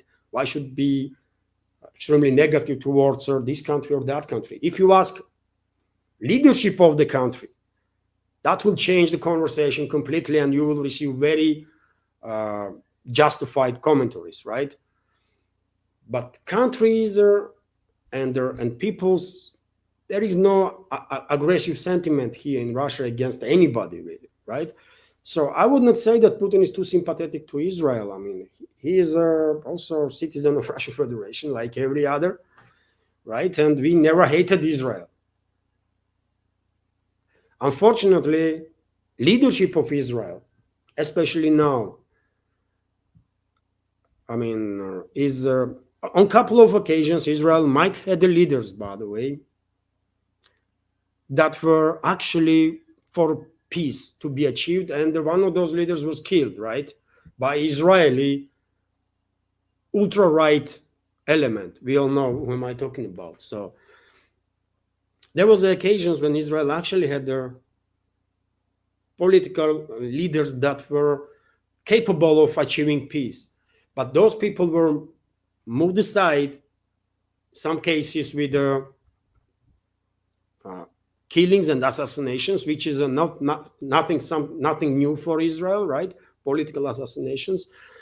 And eventually these ultra-right fascist groups not just came to power, but also they managed to indoctrinate society in such a way that, unfortunately, when studies being conducted, and when I say so, I believe to statements that made by Max Blumenthal, for example, or Aaron Mater. Those guys, by the way, from Gray Zone, they are Jews themselves, right? So no one can blame them to be Jew haters or something. They are Jews themselves. And they want good for everybody, for Jewish people, for Muslim people, for Christian. I mean, these are great guys, by the way. Aaron Mater and Max Blumenthal. Gray Zone, by the way, great project from Canada, I believe. And if by chance you are not familiar, under this video in description box, so you can find link to that great channel too, as many others that I'm following. So I believe Max Blumenthal on several occasions, by the way, for example, when he was a guest on Judge Napolitano's show, also another great channel, right, said that as a result of studies, by the way, social studies that are conducted in Israel, majority of people are supporting these criminal activities that Netanyahu's regime is committing.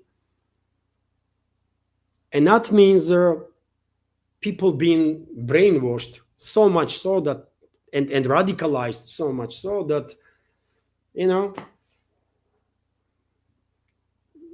now they are on basically on the same page with Netanyahu when it comes to all these crimes against humanity that being conducted in Palestine, right? So it's a government of Israel, right? That's why I am saying Israel has to be demilitarized, and their society have to undergo denazification process, by the way. And that means programs, certain programs. These people have to learn about all the horrible crimes that Israel was engaged in, right? They have to feel the pain, by the way, of Palestinians. That happened with Germany, right? German society did undergo this denazification process after Second World War, by the way. And it was extremely painful for them, but eventually, at least in Eastern Germany, by the way, many people come to realization of that tremendous crimes that was committed under their name, right?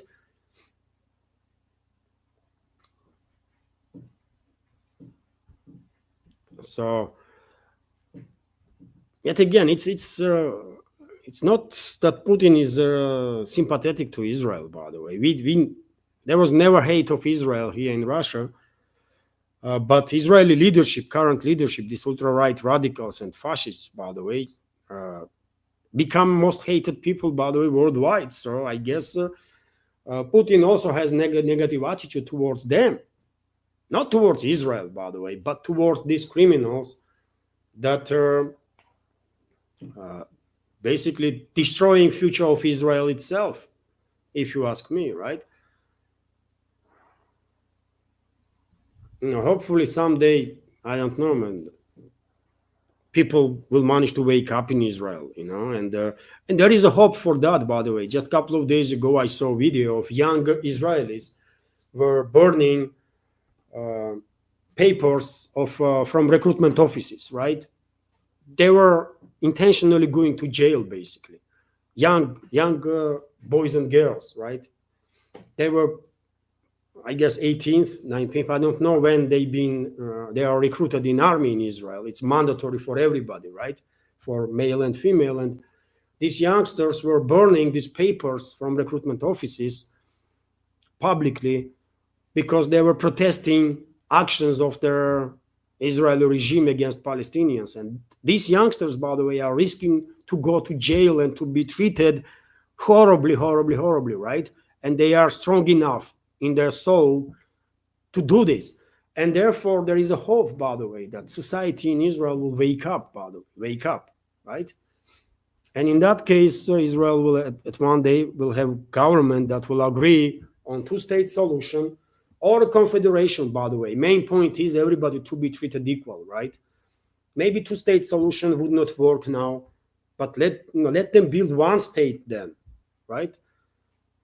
Let them be united and let them all have same rights. Who cares? You are Jewish, you are Christian, you are Muslim, or you are Hindu or Buddhist. You are a human being first. That's what matters, right? And better human being you are, then better, right? That should be number one. And hopefully Israel will be in that position one day, man.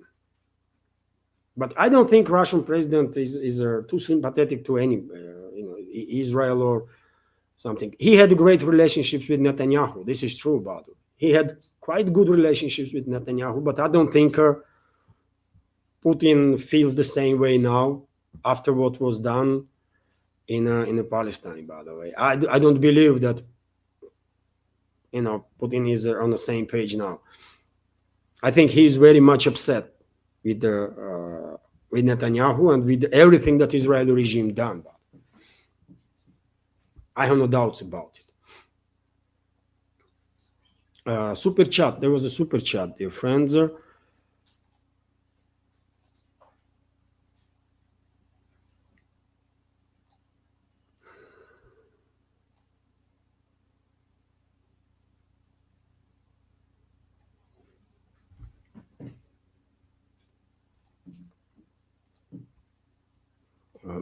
Let me react on this super chatter on Rumble.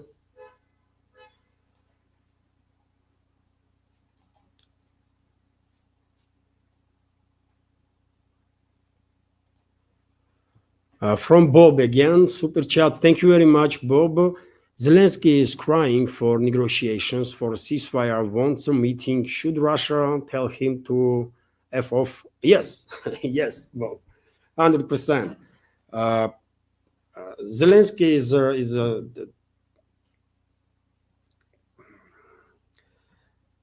he is unfortunately not a person, let's say this way. He is not a person who represents people that live in Ukraine, in this former Soviet Republic, and he is not a person who deserves any respect whatsoever. He is not a person who can be trusted, who deserves any respect, and he is not a person who makes any decisions. So therefore, when it comes to general decisions in regards to peace and war, right, such decisions are made in Washington and London primarily. So therefore, I don't think Russian president should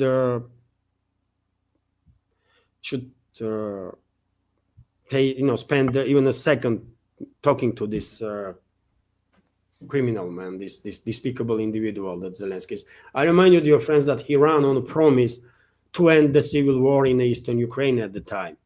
He ran on this promise and he won. And the very day he was inaugurated, he began acting on the orders of the neo-Nazi formations that were operating under the umbrella of CIA and MI6, and he began acting on the orders of collective West in general. And he ran on a promise, that was the main thing, by the way.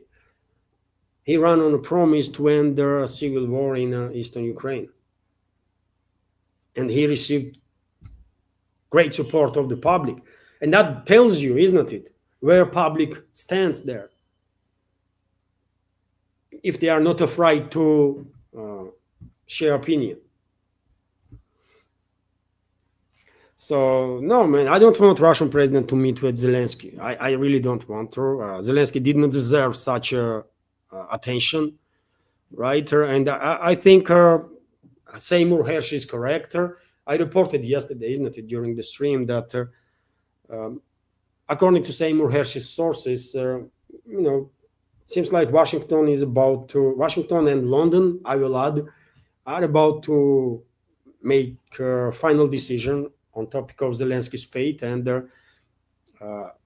allegedly, according to Hersh's sources, in a couple of months' time, Zelensky no longer might be in office. Zaluzhny probably will replace him.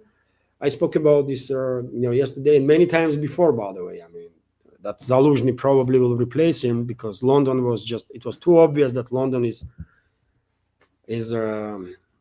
seeing Zaluzhny as a replacement, and we are very close to that point, right? So why should Russian president talk to Zelensky, man? It makes no sense, absolutely, right? When it comes to ceasefire, no ceasefires, by the way. Ceasefire is not something that Russia is interested. Russian leadership was very clear on that. We are not interested in temporary solutions. Any ceasefire now, 10-day, 20-day, 30-day, or 50-day, will be used by Russian enemies to rearm and reorganize their proxy regime in Kiev and its forces, right? So why should Moscow give such opportunity to enemies? At the same time, Moscow is very clear that Russia is open for real solutions, right?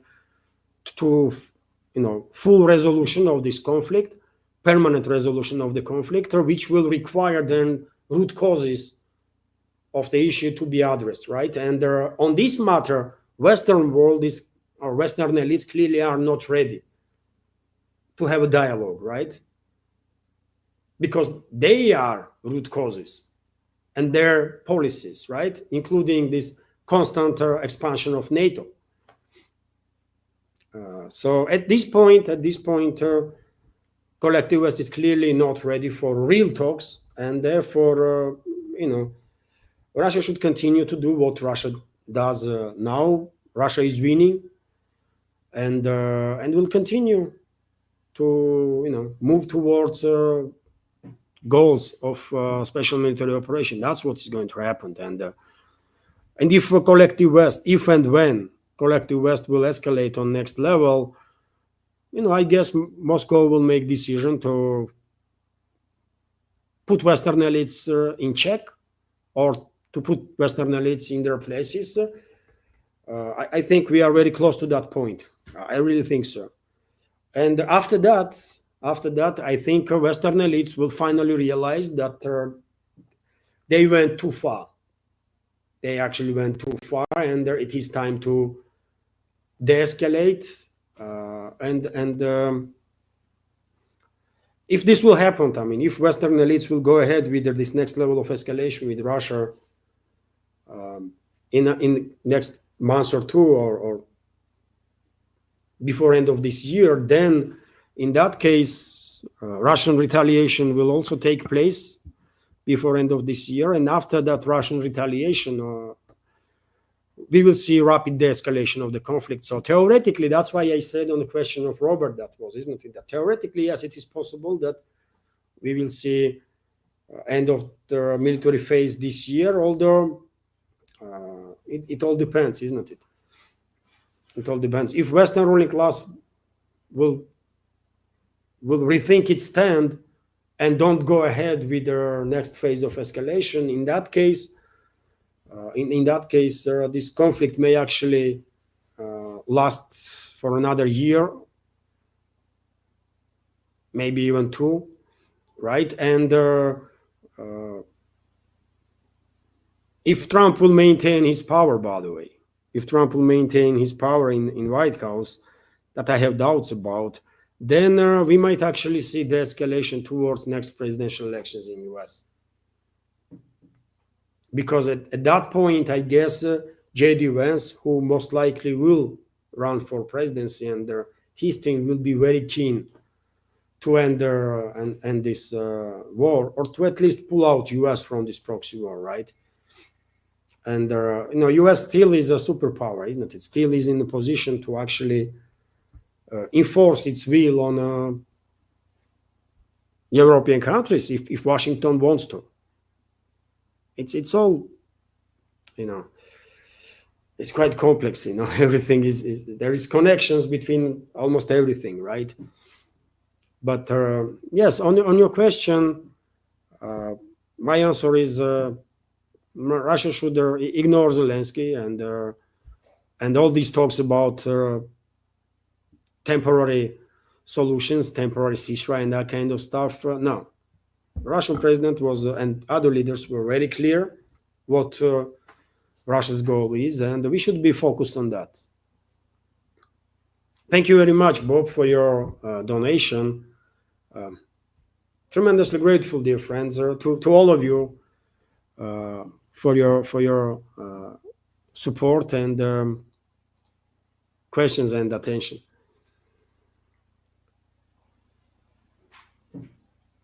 Let's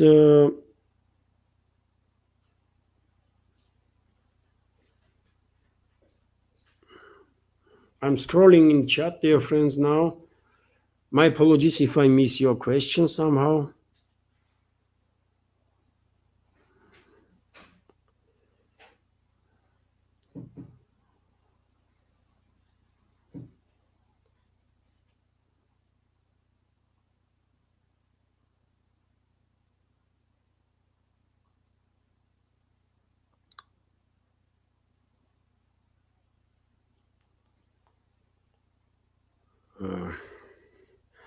John Marley is asking, how badly was the Kronstadt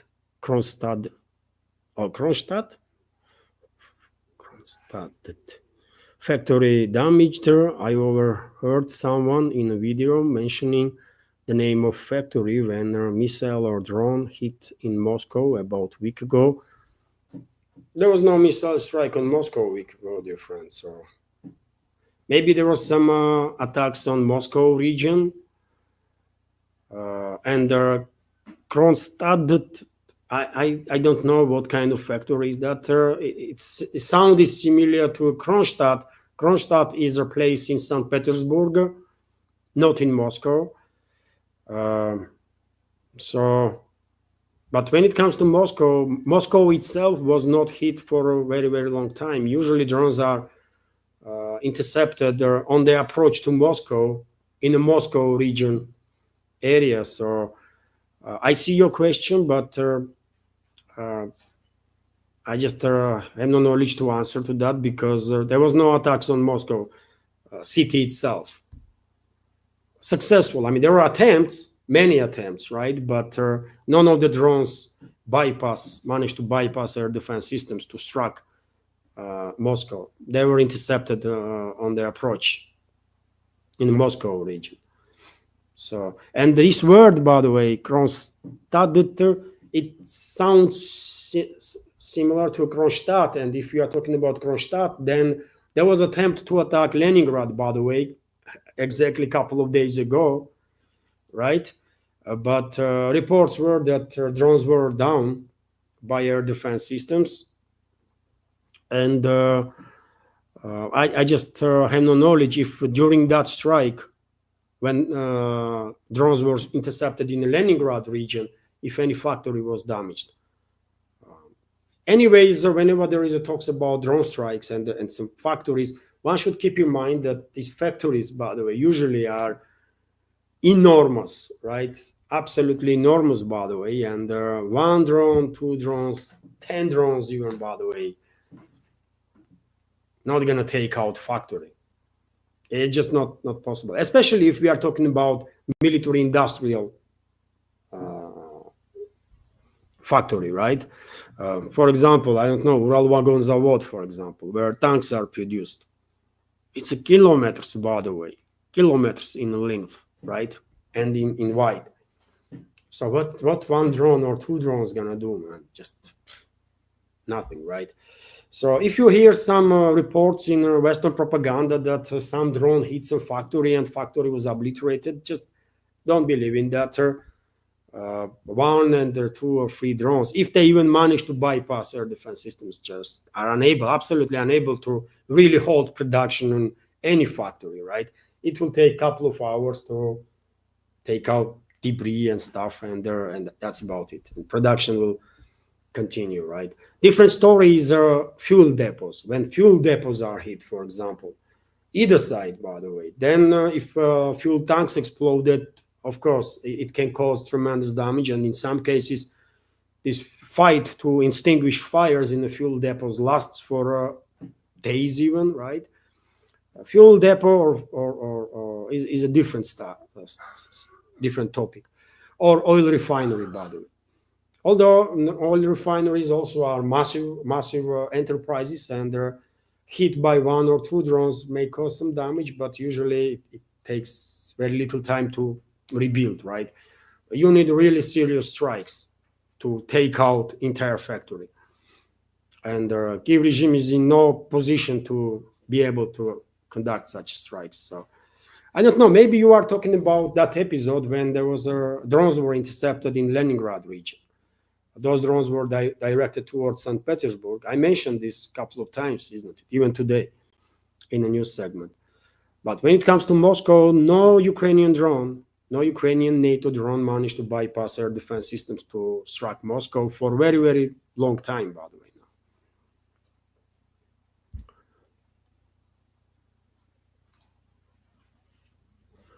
A question, Levan. Serbia just allowed 20,000 immigrants from Ghana. They are fully in EU pocket. What do you think? Oh, really? I did not even knew. I mean, I'm only hearing from you, Nidish, this information. So thank you for letting me know about it. I'm going to do some research on that. Probably Russian media will write about it. Wow, this is big, by the way. I mean, 20,000 people from other country, potentially from other countries, to join at one point. That might cause some some disturbances in the social fabric, because you need steady process, isn't it? When it comes to migration, process has to be steady so that people will integrate into community, right? And it would not stretch social fabric beyond the limits. But this big influx at one point, that's quite something, man. I don't know what kind of agreements Vucic's government had with Brussels, but this is big, man. This will make Serbian people like get little, narrows, I guess. Because yet again, one thing is when migration processes that are unstoppable, by the way. If migration processes are,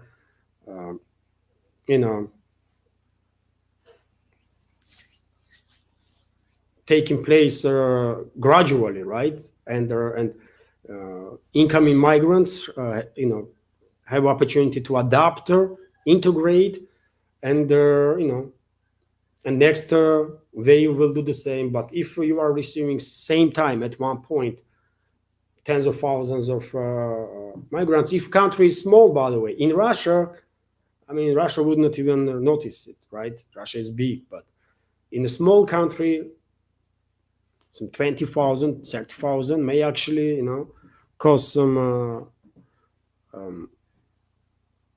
tensions in the social fabric. So, and from Ghana, by the way, I mean, Ghana is doing okay. I was thinking that Ghana is doing okay. Migrants from Ghana? Is Ghana? I have to check my memory, by the way, because I think Ghana was doing quite okay. So why these 20,000 migrants from Ghana? I don't know. I used to know one guy from Ghana, by the way, when I was living in UK. I met one guy in a workplace, by the way, and he was dreaming about becoming a cosmonaut. He was studying, and his dream was to be. Ah, you were talking about 20,000, yeah. And he was dreaming to become a cosmonaut, and he was very focused on study and everything. And that's why I have an impression about Ghana that Ghana is doing okay. By the way, I mean, younger generation is dreaming about becoming scientists and cosmonauts and stuff. And I'm a bit upset now if people are running from Ghana. That's quite upsetting, man. I had a always positive attitude towards Ghana as a successful country. That was my vision of this country. But I agree with you completely, by the way. Vucic's government is in the pocket of Brussels, 100% in pocket of globalists. I'm telling you, only reason why globalists are not happy with Vucic is that they are demanding from Belgrade to cut ties with their Serbs in Bosnia and Herzegovina, right, in Srpska Republic, and they are demanding from Belgrade to acknowledge Kosovo's independence. And Vucic's government is, at least for now, refuses to do this. The rest of the topics, by the way, I mean, Vucic is doing whatever he's told to do, right? So therefore, I'm not surprised that and that maybe Brussels demanded that Serbia should receive certain number of refugees from some country or migrants, and Belgrade said, okay.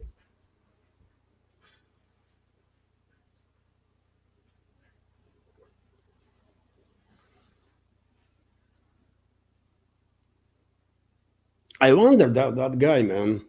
He finished study, right?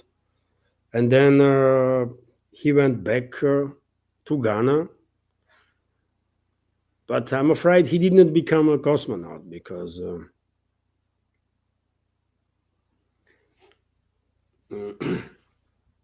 I don't know, I may be wrong, but was there any launch when Ghanaian cosmonaut was or astronaut was on board, either on Russian missiles or in US?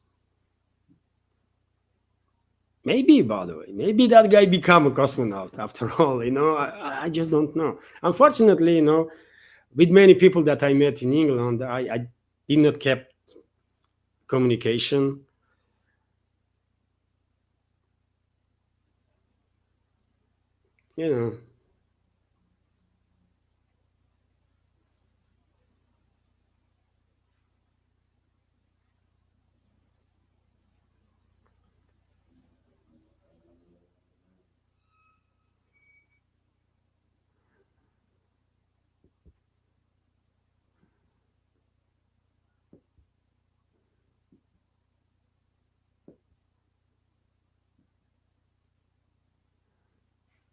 I see your comment, Nidish. That there are many people that are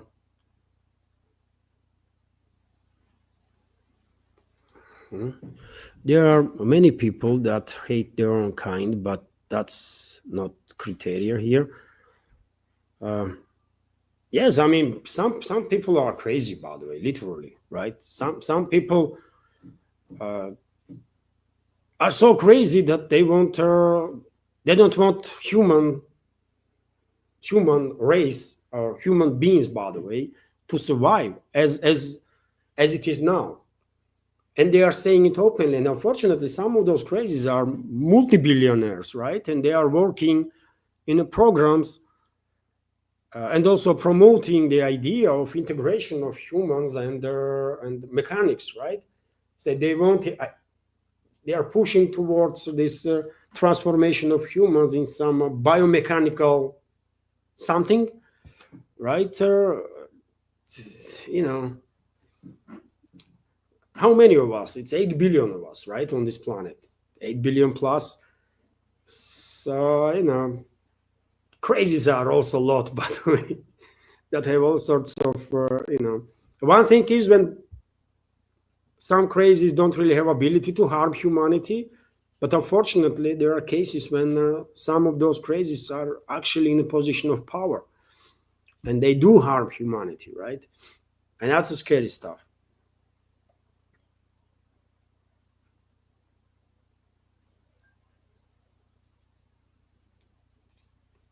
Levan, you don't know much about holy books. That's not how it works. I did not even mention holy books. Nidish, in regards to what you are commenting that, I don't think I mentioned holy books. Ever. I don't know. But when it comes to theology, by the way, religions, I don't know much. I'm not a theologist, obviously. I only know some basic stuff, right?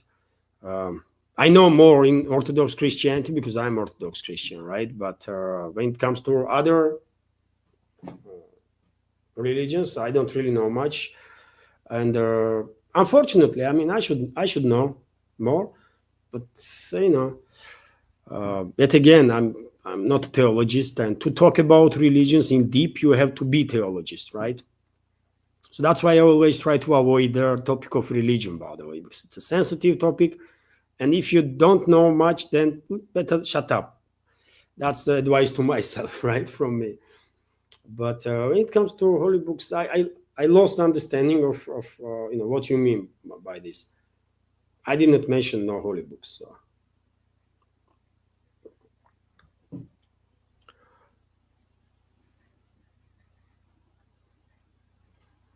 Questions.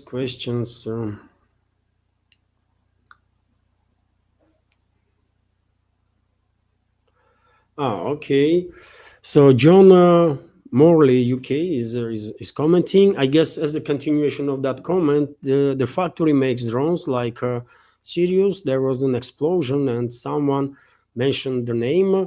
Maybe. I mean, unfortunately, time to time there are instances when some drones might bypass air defense systems and hit factories in different parts of Russia. Some of their drones even managed to reach Kazan, by the way, for example. There was instances of that. Tula, by the way, there was such instances too. Yes, things like that are happening, but yet again, when it comes to factories themselves, it's factories not like, I don't know, small building or single building or something, isn't it? Factories are, it depends, of course, but usually they have vast areas, vast territories, different buildings that serve different purposes, assembly lines, storage facilities, this and that. So hit by one drone or two drones might cause some damage, obviously, but you're not gonna take out factory with one drone, by the way, or two drones. It's just technically impossible, right? Otherwise, you think why Russian armed forces are conducting long-range drone strikes, for example, on military industrial facilities in, let's say, any direction, Dnipropetrovsk region, for example. How many times you have heard reports that Russian armed forces launch long-range missile and drone strikes on, let's say, Yuzhmash factory in Dnipropetrovsk region, for example. It's there, Yuzhmash, isn't it? Maybe 5 times, maybe 10 times, but these strikes continue because, yet again, these are factories, right? And your strikes might actually do and will do some damage, but even Russian large-scale strikes, by the way, when 10, 15, 20 drones are targeting the area, right? Even in that is not enough to completely take out this industrial facility from action. So it might take months, 2 months, and this facility back to produce some military equipment or to do some stuff that in terms of military assistance of the Kyiv regime, and the Russian side is repeating its attack again, right? And to compare, but there is no comparison. In the Russian side, the Russian drone strikes, missile strikes are like 100 times more effective, isn't it? Because when Kiev regime launches even like 200-300 drones, barely one or two manages to bypass air defense systems, and maybe some factory being hit somewhere by one drone or two drone, but it's not like when Russian strikes take place, when one particular area is targeted by 10, 20, 30 drones, right? But even then, as I said, by the way, even these Russian 20, 30 drone strikes only might take out this factory for a month, 2 months from the operations. Then strikes are repeated, right?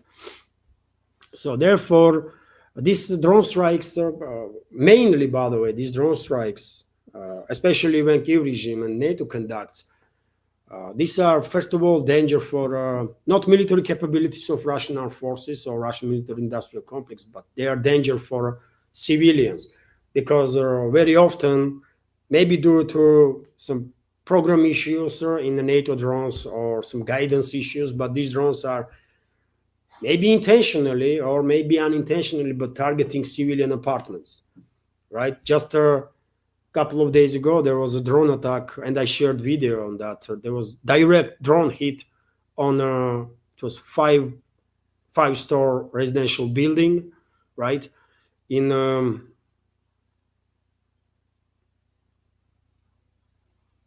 Belgorod, that was in one of the cities, in one of the Russian cities, and 16 plus people were injured as a result of this strike. That's the main danger, by the way, that these drone strikes from Kiev regime are causing, that civilians, very often civilians are casualties. But they're not going to take out a factory with one or two drones, by the way. It's just, it does not work that way. But I would not argue with you, John, that maybe some of the drones, yes, bypassed some area and targeted some factory somewhere, but it was definitely not Moscow, because no Ukrainian drone or NATO drone managed to bypass air defense system for a very long time to hit Moscow itself. There are launches, and as I said in the beginning of this stream, 19 drones were intercepted during the nighttime. 16 of them in Moscow region. 16 of them were directed towards Moscow.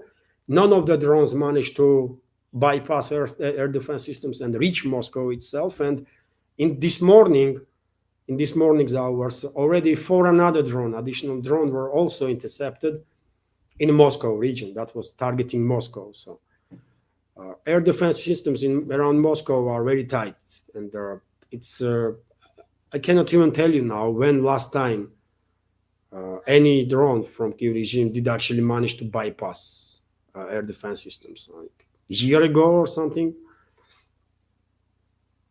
There was in the city, Moscow city, financial center of the capital, where a couple of drones hit high-rise buildings, right? I remember one drone failure also in city vicinity, in one park, in the park area. Also, it was about, I don't know, 8-9 months ago, a year ago, something like that. So air defense systems around Moscow are very tight. So maybe there was some wrong information in the video that you watched. I don't know. If it said that in Moscow was something hit. No, there was nothing like that. Gene HFX is asking, what impact do you think North Korean alliance with Russia has or will have on South Korea relationships with the West?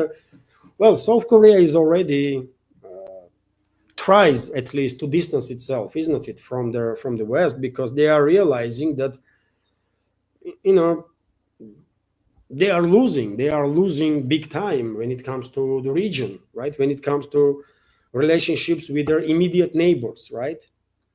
And clearly there is a visible process, I will argue, that South Korea wants to gain more independence from the West, from the US pressure, and to somewhat normalize relationships with their neighbors, with its neighbors.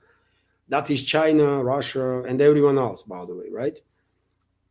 And I think strategical level of relationships between Russia and North Korea definitely plays some role in that, right? Because South Korea, by the way, I mean, if you are South Korean politician and patriot of your people, then you definitely don't want to end up in a war with your fellow brothers, by the way, in North Korea. This is one people, right? And you will end up in a war with North Korea if you continue to act on the orders of Washington. At one point, you will end up in that war. So if you don't want this, then you have to distance yourself from Western influence, right? You have to gain some independence and build up relationships with the neighbors, right? With China, with India, with Russia, with BRICS member states, to gain guarantees that no matter what is going on between major superpowers on Korean Peninsula, there's going to be peace, and maybe BRICS member states will actually even help Pyongyang and Seoul to begin talks again and to somehow, de-escalate between the sides. So I think alliance between Russia and North Korea has a big impact on South Korea's relationships with the West, and maybe even is a major indicator, or one of the major indicators for South Korea to begin this process of gaining more independence, right, from the West, and getting closer ties with the global South in general, where South Korea is physically located, right, geographically. So yes, it has a big influence, obviously, right? And if you take a look, dear friend, Seoul, even though Seoul was protesting one way or another, deployment of North Korean troops into Russia to participate in counter-terrorist operation in the Kursk salient area, even though Seoul is not happy about this increase in a partnership between Russia and North Korea, but Seoul is not looking for a fight with Moscow. I don't see any reasons to believe that Seoul is looking for a fight with Moscow, right? And this is right approach. This is a correct approach, in my opinion. They cannot be fully independent. They cannot. They still have, experienced tremendous pressure from the West, but nevertheless, I mean, Seoul is not looking for a fight with Moscow, isn't it? And that means that these relationships between Moscow and Pyongyang has already had significant influence on South Korea. And South Korea received messages in the right way.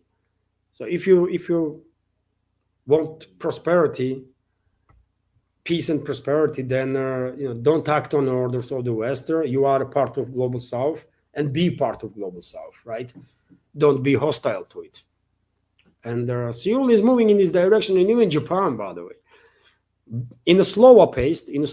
But you might see some moves in this direction in Japan too. Although Japan is definitely much more influenced by Washington than South Korea. Japan is under much more control of US than South Korea ever was, by the way. Right? So that's also something to keep in mind. Thank you for your question. Dear friends, we did manage to reach our goal of today's stream when it comes to fundraise. So I will scroll now to the end, and let's end this stream on that. We had a good conversation, isn't it? It's 2.5 hours already. This stream. Nidish Kumar is commenting, Levant Ghana produces a good amount of gold. Recently, their reserves are rivers are polluted with mercury because of the gold mining. Oh, I can see that. Yes, I mean, if it's a yeah, it's a if ecological situation is forcing people to migrate, yeah, that's too bad. But well, I was I'm gonna check situation on Ghana. By the way, I was thinking that Ghana is doing quite good. Maybe maybe I have to refresh my knowledge. By the way, but it will be sad if I will find out that well, Ghana is not doing as good as I was thinking. But thank you for additional information.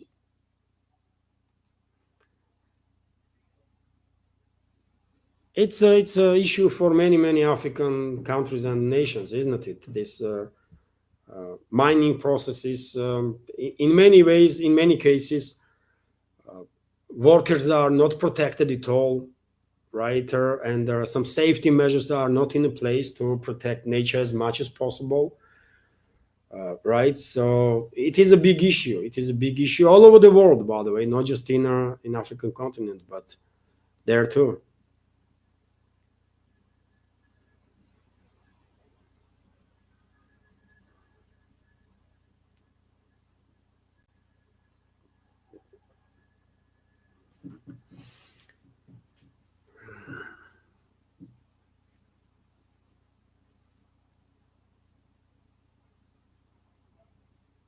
Ah, okay. John is also commenting. John Morley, UK. Maybe it was more than a week ago, but it was definitely legit. Russians put the video on social media. It should be seated further from the front line than Moscow. You see? I mean, if that's yes, I mean, I can understand what you're talking about now. By the way, in recent days, I can remember there was, unfortunately, as I said, time to time, some drones are managing to bypass our defense systems. Some drones even are reaching as far as from the front line, let's say, than Kazan and Tula, right? Even further than that potentially. So it is a possibility. I would not deny, by the way, that it is. I could not remember all the strikes that have ever conducted, right? You don't keep all of it in operative memory, right?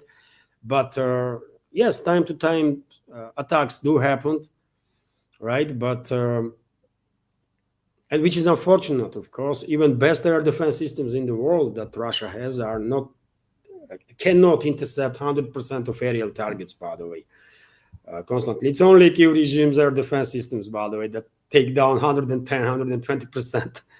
Right? Sometimes they do make such a crazy stuff. By the way. Anecdotes are circulating on internet, isn't it? When Russia launched 100 drones and Kiev regime intercepted 200, or something like that. In reality, by the way, air defense systems, no matter how good they are, and Russia does has best air defense systems in the world, right? Literally best. But unfortunately, time to time, some drones or some missiles might bypass air defense systems, right? And reach some target, and this happened as this happened, and maybe you are talking about one of the such instances when some of their factories, you are mentioning drones. So usually drones are produced, I mean, one of the big hubs where drones are produced is in Tatarstan, in Kazan, not far away from Kazan, I believe, and maybe that's what you are talking about. And there was quite a few instances when Kiev regime's drones did manage to reach Tatarstan Autonomous Republic, right? But yet again, this one drone or two drones that may actually reach towards the factory itself, they're not gonna destroy factory, isn't it? They might delay production for an hour or for two before, emergency services will come into place, make sure that no explosives are left before debris are taken out. And once it is safe to continue work continues. Like you may delay for a couple of hours, max production in factory, right? That's about it. So yes, I mean, sometimes, as I said, dear friend, I was questioning topic of Moscow because a very long time there was no drone that reached Moscow for a very long time. But unfortunately, time to time, some drones do manage to reach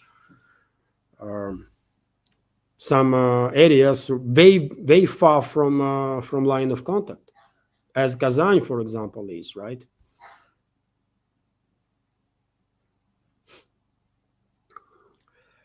So, dear friends, this is it for now.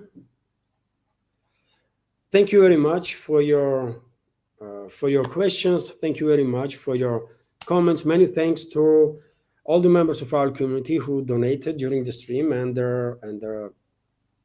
make it happen so that target of this fundraising was reached. Thank you very much once again to everybody. Have a wonderful Sunday and take care. See you tomorrow.